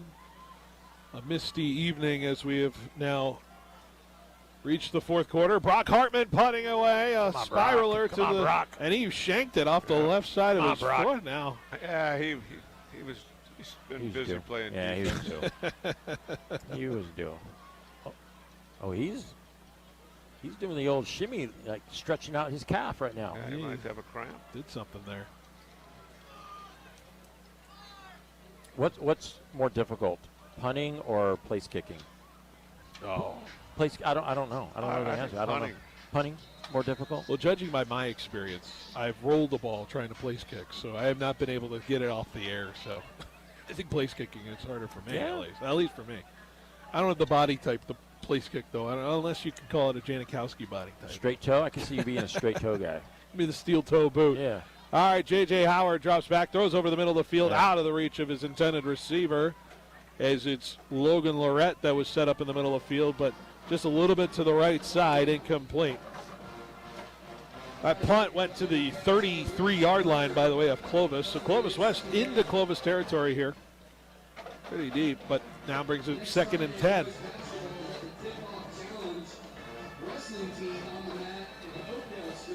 Two wide to the left, one to the right, pistol formation for Howard, who's still in this game, down 34 with 1 quarter to go. Turn, handoff, Lee up the middle of the field, but Clovis all over it again, no gain. Throwing out a couple of those defensive linemen that's been just stout in the middle there. Check on the numbers. Braxton Bridger, we haven't called his name tonight, but number 99's been in on these tackles in the middle of the field. I'm watching Lolo on this play. Yeah, I'll tell you, this little heavy set, number 72's been playing him pretty well. He's been kicking out okay, huh? Right there. Howard going to throw to the near sideline over the head of Amir Wright. They've just not been able to connect on those out passes to the sideline. Makes it 4th and 9. Howard's just limping now. Yeah, there's just been no offensive rhythm at all in this game for Clovis West. Credit Clovis's defense. You think of that injury at the tail end of that second quarter, they've not been worried about his legs in this game tonight too. But 3 wide to the right, 1 to the left, 4th down and 10. They got to get to the 23-yard line to keep this drive alive. Snap, and we got a whistle before the play, and a delay of game will move it back 5 more yards. Well, speaking of drive, right, the drive for 9 will continue at least for 1 more week for Clovis, barring anything unforeseen. And Paul, we've been talking about these two teams at the beginning of the year, Clovis and Central East, as we potentially will see them match up next week, which I guess we can fairly say we will be, if all things considered, we'll be at that game. It's going to be a fascinating rematch. Don't know if we'll get a repeat of the last time those two teams It'll be high scoring. Howard drop back, 4th and 15, throwing down the near side of the field to the end zone. Amir Wright is there, incomplete, knocked away, and it's a turnover on downs. And on the coverage was William Lefebvre and Aaron Torrance.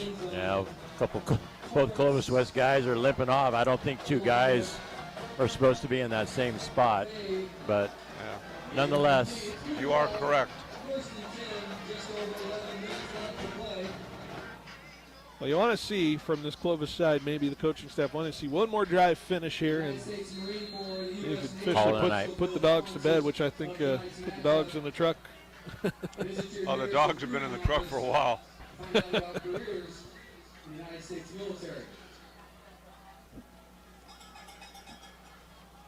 All right, with 11:07 to go, up 34. Rose going to quick pass out to Briggs, who's trying to find somewhere to get around that tackling side of the screen pass, but it's going to be at the line of scrimmage where he's tackled on the far sideline, so makes it 2nd and actually they lost a yard there on that screen pass, just couldn't shake the defender. I'll tell you what, Clovis West has not quit on defense. I mean, they're getting beat on some long balls and some big runs, but they're still playing hard, those kids. Yeah, they're still blitzing. They're coming hard. Uniforms all dirty. Yeah. You know with Coach Brown, they're never going to take a play off and never give up. Absolutely. Well, you want, especially with a unit that's got a lot of guys still coming back next year, building on this experience and where to go. They'll rush 5, coming right out of Rose, shakes off the defender. Now he throws down the middle of the field for Briggs, and it's just over the reach of him, incomplete. Targeting. And we have a penalty as it looks like it was targeting on the backside of the play. Andrew Garcia popped Briggs on that play, and they're going to see a personal foul here. Yeah, Clovis West player lowered his head as Briggs was going to the ground. Deacon with just a simple little sidestep. Titus Dimmer. He shakes Titus Dimmer, who we know is a pretty good defender out there, and just kind of sidestepped him in that pocket. But Pat, we talk about poise in the pocket and what Deegan Rose can do, and that's just one of those underrated moves a quarterback has, to just see a defender blow right by him. Yeah, I call it pocket awareness. He feels, his eyes are still downfield. He just feels pressure. He's got great peripheral vision. He doesn't get affected by people in his face. Those guys are hard to find. The ball at the 48. They're going to hand off Caruso to the right side, who bursts through the line. 1st down and more. Push out of bounds at around the 30-yard line. James Caruso making a bid to get 5 tonight if he can get in the end zone. Yeah, he's something else. Yeah. They're going to spot him at the 29-yard line, 1st and 10. Probably close to 200. What do we got here? Got some news and notes. Last time Clovis scored I remember that. 41 points on Clovis West. It was in the 99 playoffs in the Valley Championship when they won 41-0. 99. High snap, Rose handing it off. Caruso up the middle of the field. Another meeting a couple of defenders, carries him forward near 1st down yardage, and up for a 1st down inside the 20 to the 18. Of course, another streak that Clovis is trying to break. The last time Clovis beat Clovis West in the playoffs, the 2002 Valley Championship, Paul. It was 17-10 when Clovis defeated Clovis West. What year was that? 2002. It was their last Valley Championship. That was Clovis's Yeah. last? That was The drive for 9 has been a while. That was Jordy Christensen, I think, was quarterback. Yeah. So now we got 2 wide to the right, 1 to the left. 9:45 to go. Rose. High snap again. This time he's going to throw. Slant over the middle and knocked away. Good coverage from Major Lee to beat Edwards to the ball there. It's been that long since Clovis won a Valley Championship? Yeah. Wow. When did Jordan convert to linebacker? Did he played both, though, in high school, right? Quarterback and linebacker? Who? Jordan You're Christensen. thinking of Tyler Klutz. I think that was Tyler Klutz's team. Okay. Yeah, Tyler definitely played both. He turned played into a pretty good quarterback guy. here, and Yep. then for us, he was a D-line. defensive end. Yeah. Him and a kid named McIntyre. Garrett McIntyre. Both of them about 230. Tougher nails. 2nd and 10 at the 18. Rose handing it off Caruso. Falling blockers to the left side and forward inside the 15. Put him at the 13-yard line. Makes it 3rd and 5. Tyler had a pretty good NFL career as well, man. Turned himself a nice fullback. Fullback, yeah. Well, he had that touchdown catch in the playoffs against the Packers, if I'm not mistaken. Yeah, that 205 team, that whole defensive line played in the NFL. McIntyre, Klutz, Shirley, and Lewis Leonard. Shirley's first name, Jason. Jason, Shirley. Yeah. Both of those kids were both 6'5", 315. Snap, Rose, play action over the middle of the field, incomplete. That's Carlos good Young coverage. was the intended receiver, and nice coverage from number 21, Jacob Higgins, to prevent that completion. It's 4th down, and we're going to go for it here for Clovis. 8:48 to go. Coming in the game. Arsenault coming out, and here comes Caruso. What are we calling, Coach, on 4th and 5? Well, I'd give the ball to Caruso. Yeah. It's a good call. Do it. They're playing man coverage. They're going to blitz. 4th and 5. They got to get to the 8. They're coming. Pressure coming. Rose drop back. He's got time. He throws, and it's wow. caught. Cyrus Mendez barrels his way to the end zone, and he's going to be marked a yard shy. Just had his knee down before he reached for the end zone. Put the ball at the 1. Gotta be kidding me. Looked like he got it. So a 1st down. Caden Arsenault checking in, Caruso in. We're going to that heavy package now for Clovis to 44 ain't give him the football. 44 needs a touchdown tonight, right? I'd say it'll go to Caruso. I would bet that. All right. That's just a wild guess. Oh, heavy. Might be a quarterback sneak. Rose gonna turn handoff. Arsenault bounces to the left side and in. Caden Arsenault on the board. And Clovis putting an exclamation point on this semifinal victory. I was going to bet you a coffee or something, Coach. That was a good call. Taking up it, yeah. I think they could have given it to any of them. Yeah. I thought Rose was going to sneak it. I'm like, don't hit your quarterback. You know, they're really a well-coached team. I said that last time we did a game of theirs. It's a really well-coached football team. Extra point pending. I mean, this just seems like a game that Clovis has game planned for. They got all the news and notes. They've watched all the film that they can. They've practiced everything. They've communicated with the team. And it's nice when it plays out on the field. Yeah, That's what it feels like tonight. They got better players. And that too. Extra point good. It's a decent Newkirk Financial Consulting touchdown. Caden Arsenault on the inside handoff for 1 yard and the touchdown to make it 48-7. We will hit the running clock. We will march our way to a championship Friday next week. The Clovis Cougars with a statement tonight. Definitely a statement. Not many teams do this in the semifinal, Paul, if you think about it in terms of the historical nature of how big this margin is. You don't see this in Class 1AA semifinals usually, but a 41-point lead is quite remarkable, to say the least. No, it is. And, they imposed their will. They got better players, obviously. Like Coach said, this is played out exactly how Clovis High wanted it. They're gonna have another shot. It's been a while for a Central Section title. When's next the last week. time they've been in a title game, Paul? Oh, gosh. I got it. Yeah. 2015. 2015. 2015 against the Liberty Bakersfield Patriots, and they had a quarterback I think people have heard of back then. You know where I'm going with this. I know where you're going with that, too. Jordan Love. Jordan Love. Beat him on this field. And that was with Josh Hoke. They had a really good team. They had the higher seed, but Jordan Love put on a clinic out here. Jeff Grady and Edison High beat Inglewood, so they're moving on. State champions, right? Yeah, defending state champions, yeah.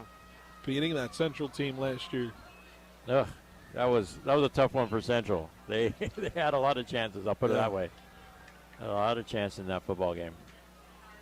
J.J. Howard coming out to guide the offense, and we have clock running now, and so we will march closer to this end of this game. Clock runnage. Clock runnage, I like it. 7:30 to go. Howard motioning the receiver from left to right. Hand off. It's Higgins, the backup running back, who gets into the action here. Pushed just shy of the 30. They'll say his forward progress got him to the 30. It's a gain of 1. Yeah, I think they're just going to call it a night. Clovis, you see J.J. Howard's limping a little bit. What do you make of what we got with Clovis West, as we probably say goodbye to them this year? Paul, what do you think about with this Clovis West squad and where this program can be moving forward after this game? Yeah, I mean, young players, right? You talk about Lee and J.J. Howard, sophomores.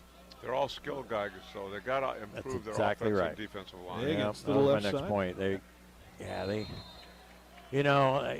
You could hit the weight room all you want and get bigger muscle-wise, but you got to have that girth. You got to have that athleticism on both sides of the ball on the line, and unless Clovis West improves on that, I didn't look at the years as far as the linemen go for Clovis High. But, games at this time of the year are won in the trenches. How about Orange Lutherans up 20-13 on Bosco in the fourth quarter? Wow. That'll make some waves. That's not even semifinals, I think, down there. It's semifinals. Is it? Okay. Jeez. Howard with the snap. 3rd and 2. Handoff Higgins. He's fighting for first down yardage. His forward progress will get it at the 39-yard line. Move the chains. They basically said it's over. Basically. How about that band, Gamers for Clovis? How many tubas they got there? Oh, my gosh. 1, 2, 3, 4, 5, 6, 7, 8. It's not like last time, Paul, when they were all in costumes on a Halloween night 2 weeks. That was a little bit of a different vibe. Halloween football on a We saw a Ninja Turtle playing a saxophone. Yeah, crazy stuff. Snap, Howard going to throw out to the near side throw. wide, and bobbled and incomplete. Preston Lowe coming in on their hot was the defender Aaron Torrance. Number 21, yeah. Getting some congratulatory slaps on the backside from his teammates. Well, before we kind of wrap this up, I want to say appreciate Pat again for being on with us. It's my pleasure. This season. You guys do a great job. I listen to you when I'm on the road. Appreciate you that. guys do a great job. Try to keep the people entertained, and always great to have you on the team this year. Yeah, you can see a lot from up here, I'll tell you that. Absolutely. Higgins in his way to around the 46, dancing around the defenders, and a modest gain there. Makes it 3rd and 3. Of course, Pat, you'll be hanging out tomorrow at Bulldog Stadium. A late one tomorrow. Yeah. An important one. Very important. We got to keep winning. Playoff football for the Bulldogs, basically. Yeah, if we win out, we might be in the championship game. Results, of course, pending in this crazy Mountain West schedule. Higgins hits initially at the line of scrimmage. He fights forward for yardage. Nice run from Higgins there to bounce off of the initial contact and get enough yards for a first down. I'll tell you what, this league is very, very balanced. You know, it's kind of like the Big 12 as far as anybody can beat anybody. Yeah. You've seen Hawaii do what they did to San Diego and other wild results. It'll be interesting who wins the San Diego Boise game tomorrow. I think San Diego's got him. Could determine a lot. A lot of unknowns from that Boise side right now. Higgins up the middle of the field, bursting through. Maybe tackled just shy. What year is Higgins? Higgins is a senior running back. Plays DB as well. So he's got a little juice. A little bit.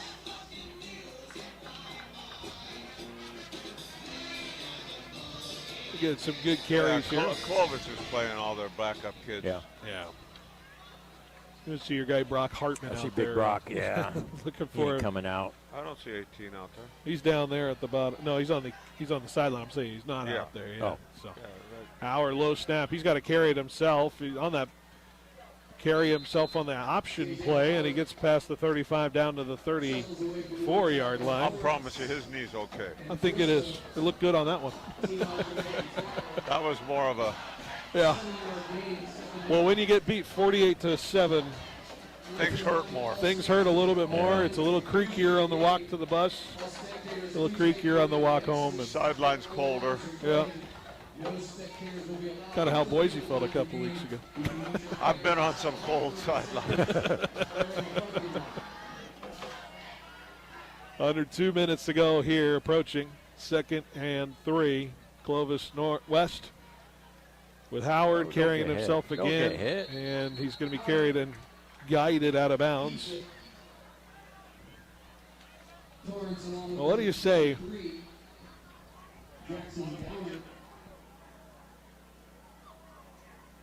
Multitasking here, Yeah, Phil. we're doing a little. Yeah, we're getting it's picture day in the press box. It's A awesome. little end of the year picture for you. You probably see that on the social medias. Yeah, there we go. As we're braving the. So is that next week's the wedding? Yeah. Or that's next week. All right. Jeez. All right. Wedding in Auburn. Auburn, California. Auburn. The weather's going to be good. Yeah. I think Pacheco sent me a deal saying the weather's going to be good. I for think the wedding. I think you lucked out. Howard to the edge, to the left side and out of bounds. Clock will still run as he runs out of bounds. Well, guys, Yeah. it's been the slightest bit of heaven. Appreciate it. And hey, good luck. I'll be listening to you next week. 'Cause Absolutely. The wedding's at 2. All right.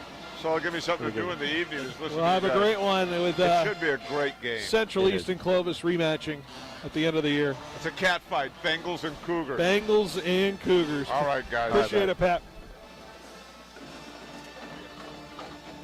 What a fun season it's been with Pat Hill Absolutely. Oh, this my year, gosh. and what a privilege to be calling the games with him.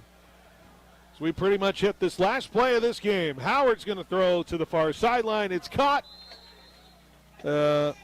Looks like Juju Sanders on the completion, out of bounds, but we may get one more play here, but this might be it. We got a lot to talk about.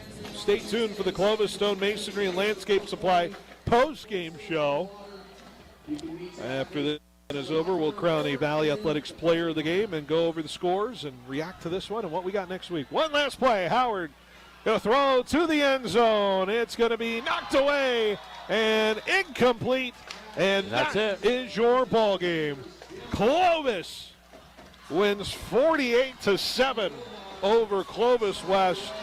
They're marching on to the championship game for the first time in 10 years. Yeah, Cougars obviously played a phenomenal game tonight. They were clicking on all cylinders, no let up. Deegan Rose has a clean uniform tonight. James Caruso doesn't because he was everywhere on the field. And they're going to be in the championship game trying to avenge and track season loss at Central East. I don't want to call that game yet, right? As far as calling that game over. Not until I see that final on Max Preps, but it's looking that way. So just a great performance from Clovis all evening. the stars were as advertised, and that's going to equal a win and a chance at that elusive 9th Central Section Championship. The drive for 9. 1 game away. We'll take a break. We'll be right back. You're listening to Friday Night Lights here on 1430 ESPN. Get ready for game day with Toledo's Football Party Pack. 2 dips, queso, guacamole, or bean and chorizo. Order online, pick it up fast at any of the 3 locations, and you're set. Or head to Toledo's new sports bar at Cedar and Knees, the Valley's new game day headquarters, for your favorite college and NFL matchups on the big screens. And you'll love their happy hour, Monday to Friday, 2 to 5. Saturday and Sunday, 8 to 10, with $10 apps and $7 house margaritas. Toledo's Mexican Restaurant, your winning game plan. Quick, where can you find a great selection of Tempur-Pedic, Stearns & Foster, Serta, and Mattress First bedding?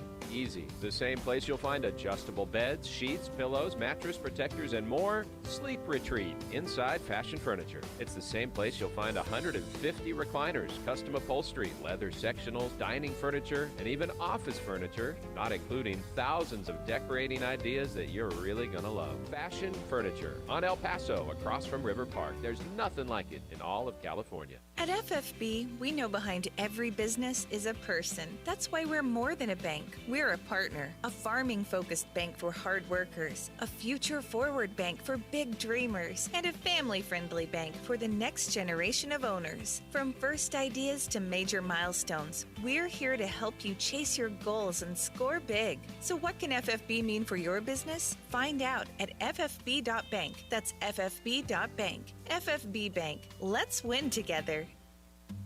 The deadline to receive the 30% federal solar tax credit is December 31st. That's the day your new solar system must be operational.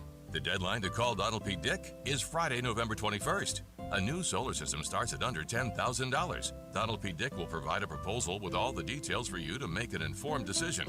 Let Mr. Cool show you how to drive down the cost of home energy. Call 559-255-1644 for Donald P. Dick.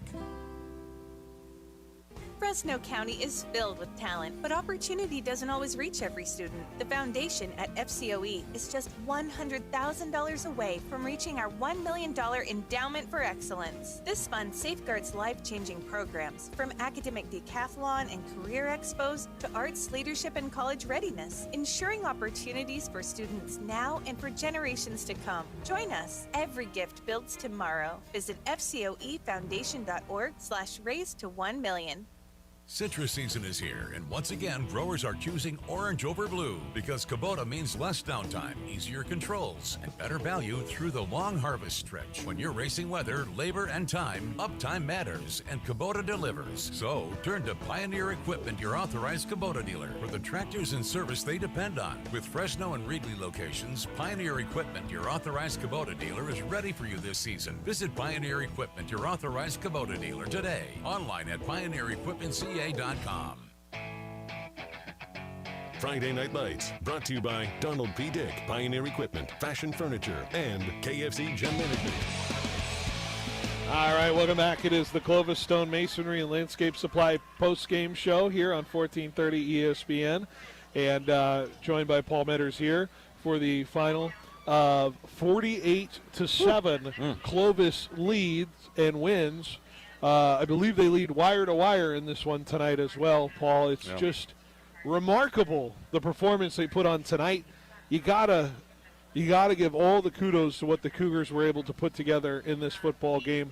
Maybe the most complete game they played so far, and it comes at no better time than the semifinal. I agree. You want to be playing your best football in the playoffs, obviously, and that was a heck of a performance from the Cougars all across the board, running the football, throwing the football, defense. Right? They did what they did when they beat Clovis West 28-17. So what a huge improvement, I suppose, as far as the points for Clovis High. The pressure they put on J.J. Howard was immense. He had no time to throw the football. You see Coach Wilkins talking to the team. He's like, hey, we did it. We executed on the field, and we are fighting for a Central Section championship next week.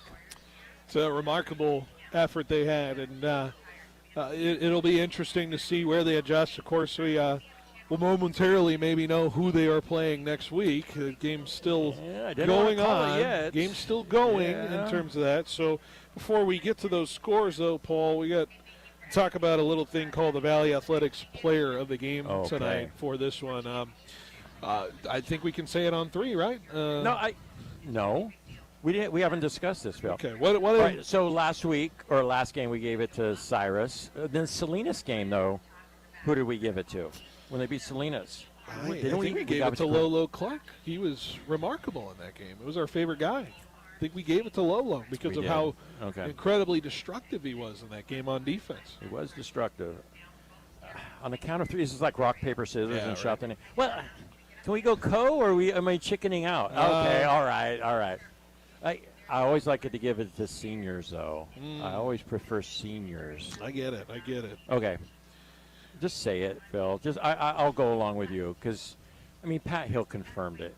He's the best player on the field tonight. And we're talking about number 6, James Caruso. Deegan's Deegan. Deegan had 4 touchdowns He wants a Valley championship. I know, and I think that's what matters the most. Let's do it. All right, in terms of it. 6. 4 touchdowns for James Caruso tonight. How about 200 yards on the ground tonight for number 6? 2 touchdowns through the air, 2 touchdowns to the ground. And, Paul, he maybe even had the play of the game with the touchdown grab at the end of the half to really, I would say, ice that one out in terms of it. So no other player tonight, James Caruso, with the impact that he had. And they'll need him next week, potentially, in that 1AA championship, regardless of who they play. Shout out to Sterling Edwards, to Carlos Young, a touchdown. Caden Arsenault getting in there as well. All over big-time effort from all of the Clovis Cougars out there. All right, Paul. Trying to think of the house cleaning things. I think we now go to the scores from around the region. I think that is what is next. One more thing about Caruso. Yeah, give it again, you calling games with Coach Hill is amazing. Right, and it's so much fun, the knowledge that he brings and the memories that he brings up to. And in Pat Hill, I trust his evaluation.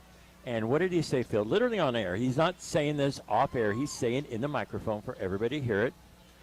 If I were Fresno State, I would offer him tomorrow.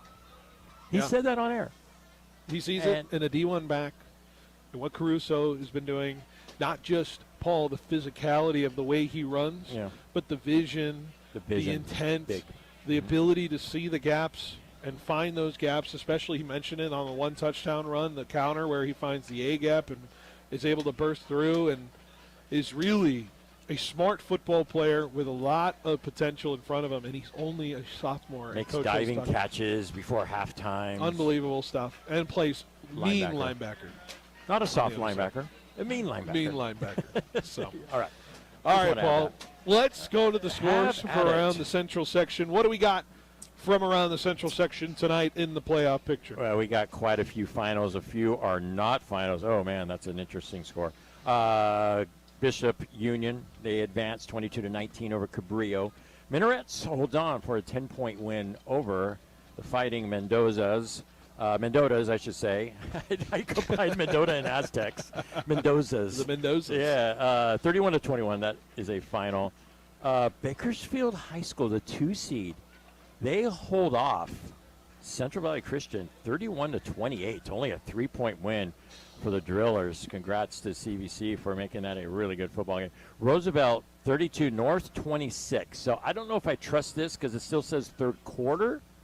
So before we sign off, we're going to have to hit the refresh button and make sure that game is correct. Emmanuel advances with a 32-7 win over Napomo. They are going to face McLean. Right? McLean. Yeah. McLean who had with a huge win. Dos Palos. They had Dos Palos tonight. Yeah. It's at the bottom here. Getting ahead of myself a bit. So Woodlake comes back and beats Reedley. Okay. 2-seed advances 31-14. With the covered dry field from today, like you mentioned. Yes, advantage Tigers in that one. Central East, Buchanan. According to Max Preps, I got to text a buddy here to make sure that game's right. They got it at 46-31. Okay. Fourth quarter. We don't know how much time. All right. So we might have to check the Twitter sphere. Yeah, we need a someone up text to the minute. us. Someone text us. Please. You're listening.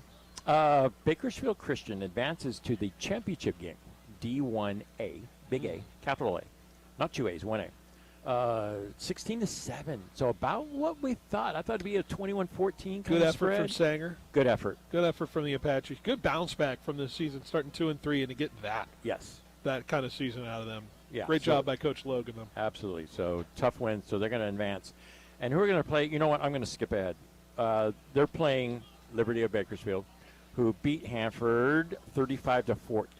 So the 3 seed beats the 2 seed. So hot action next week in Bakersfield. We got a title game in Bakersfield between two Bakersfield schools. Should be fascinating. Fascinating game. Boron, the Elements over says in progress, 20-12 over Kern Valley. Chowchilla with a nice, check this out, 21-point win at west of Bakersfield. Wow. 43-22. Chowchilla had a really good team last year. Unfortunately, got caught up in a tough bracket. But, yeah, they're going to advance. Our final, in case you're just tuning in, maybe you were at one of these games and you're checking us out on 1430. 48 for the Clovis Cougars and 7 points for the Clovis West. I think we thought Golden we were Eagles. right on one of those sides of the scoreboard. The 7 is a little surprising for sure from a lot of people. Yeah, I agree. So Clovis advances. We'll wrap up this game and maybe preview a little bit if we can get a final on that Buchanan and Central East game. Kennedy, the 5, marches down to Visalia. Pretty sure they played at the Mineral. Well, Redwood probably played. No, at they Mineral. play on the north side of Visalia. Golden West got a little stadium up there, up top. I think it's Mount Whitney's. Okay. Yeah, they sure. sure. Okay. 34-27. So the Thunderbirds advance. That's a dangerous team. Very Kennedy. dangerous. Kennedy beat Hanford. Tough team. Yeah. One of our upset alerts, number 1 is in trouble. Shafter, Ooh. Washington Union, tied at 27. I was peeping that. I was calling that one today. We chatted about that. Yeah. That was one of our games that had a potential upset. So tied at 27. Miramonte, 28, Foothill 7. Rio Grande all over Garces, 42-17. Liberty of Madera, the Ranchos, 41. Morro Bay, 27. I'm actually not surprised by how many points Morro Bay scored because Coach Doherty does a good job with that offense in the Senate quarterback. So the number 1 seed advances to the semifinals. Templeton all over Kalinga. Maybe, I don't know. We haven't seen Templeton, so we haven't been right. It's tough for us to gauge. We could just go by some stats, comparative scores. But, yeah, they're taking care of the defending champs. 40-14 in the 4th. We mentioned Liberty, Bakersfield over Hanford. McLean all over Dos Palace, 53-7. That was an easy call. And who is McLean going to face? They got to travel down to 99, down Manning Avenue, and they're going to be facing Emmanuel. Fascinating game next week. Very fascinating. I think we would be at that game if it wasn't for their D1. It's up there, top 3. Good games. Once you're at this point of the season, Paul, every game's a good game. Yes, I agree. Redwood all over SLO, 54-0. And does that set up this game, Phil? Upset alert. This is now a final. How about this whooping? Independence of Coach Gola fame has turned around that program lickety-split. Yeah. Quickety-quick. 44-21 over Porterville. Wow. That's a 3 seed, right, going down? Yeah. Right? 6 seed moving on to a semifinal. And how about them Lions from Kerman? Did they do it? It's not over. Okay. I don't want to call it. It's not over. It still says 4th quarter, but they're up at number 2 Wasco 27-20. Oh, wow. I don't know who has the football. I don't know any of that. And another one. We have been deceived once again, Phil. Yeah. By Fireball and Orosi. Max Preps, whoever's inputting it, has deceived us. Oh, boy. I was pumping up the Fighting Josh Allens. Yeah. And that has been proven incorrect. The different score now. Yeah. I was helped out by the Twitter sphere, so they. What do we got? Orosi. So Orosi took care of business. 42-7, Phil. Okay. They just had it flipped the wrong way. Flipped the wrong way. Somebody wasn't putting it right the right birds. Get confused by the Eagles bird and the icons Cardinals in there, yeah. All right, so there we go. There's a rundown. All right, well, I don't know if I can officially say what we're doing next. I know we have Clovis next week. I got an update. What do we refresh. What do we got? Wasco did have the ball, apparently, and they did score and kick the actually, it's 28-27. Okay. So it was 27-20, so they went for 2? Must have went for 2. Oh, my goodness. All right, so one last gasp probably for Kerman in that one. Let me scroll up. Oh, we have a Kingsburg and Tulare Union final. This popped up. 56-21. So number 1 Tulare Union Tribe advances. All right, we've stretched our time. Do we have a Central East score from across the way? Yes, a final finale. And it is a 1 versus 2 classic matchup, Phil, because Central East defeated Buchanan 53-31. Okay. So they did that old second half thing again. That whole second half Bengal thing. Yeah. Where they handle it and jump out in front. All right, well, then I can officially say. One more, Phil, come on. What do we got? Am I looking at the Shafter Washington score? Union, yeah. Wow. They took it a 34-27 lead in the fourth quarter. Washington Union. Number 1 could go on down. On top of Shafter. Number 1 seed could go down. All right, well, then I can officially say, Paul, with that score update, that we have our game next week, and it's going to be, just the premier blue ribbon matchup between two programs that have been playing great football all year. We will have Central East versus Clovis at Collegian on Friday night. I'm excited. I'm pumped. The rematch. You think about how that game went last time they two played. I don't know if we get a different result. I don't know if we are we going to get the same result next time on Friday. And Paul, regardless, this is for all the marbles. There's a lot of history on the line between these two schools. Central East going for back-to-back.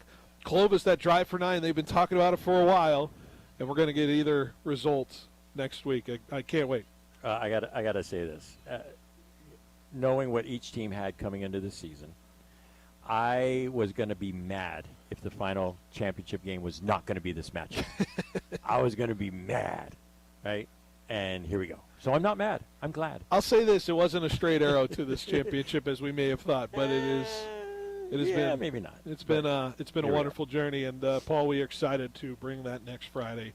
Time TBD, but it is going to be on 14:30. The 1AA championship. You got your show tomorrow? Yeah. I don't know how much. I don't know if you have much to tease other than one guest.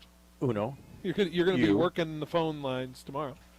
Today, Philip Benatti's coming on, and we're going to be chopping up lots of stuff, previewing. I like the playoff time because, I'm checking to see who wins football games and sending the texts out and seeing if coaches come on. So no lack of info tomorrow. Certainly on the show. 10 a.m. to noon on live at First String Sports. Paul Metters, the Central Valley Sports Report. Once again, a big thank you to Pat for doing what he's done this season and all the great insight. We're gonna miss having him on the broadcast the rest of the year. But Paul, we've got potentially 2 weeks left in this ride, and I can't wait to do it with you next week at Collegium. So. 1 more, 2 more. We might have 3 more games. We'll see. We'll see what the powers to be say about all that fun stuff. So, Paul, appreciate it. Hey, great job by you as always. Great job by you as well.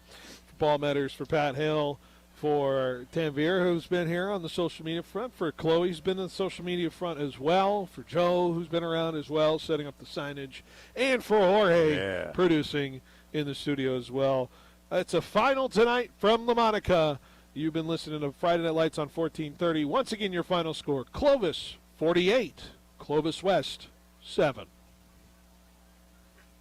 Thank you for listening to Friday Night Lights on ESPN Fresno. Friday Night Lights isn't possible without Donald P. Dick, Pioneer Equipment, Fashion Furniture, KFC Gem Management, Me and Eds, Thiessen Duker, Precision Civil Engineering, A+, Valley Athletics, Mega Prints, California Business Machines, Roger Dunn, Clovis Stone, and FFB Bank. Miss the broadcast? Check out 1430ESPNFresno.com to hear the game and more.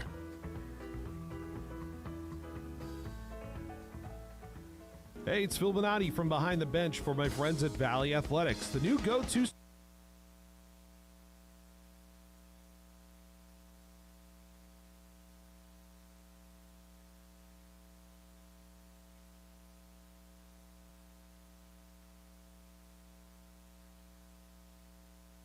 Going to go through Fox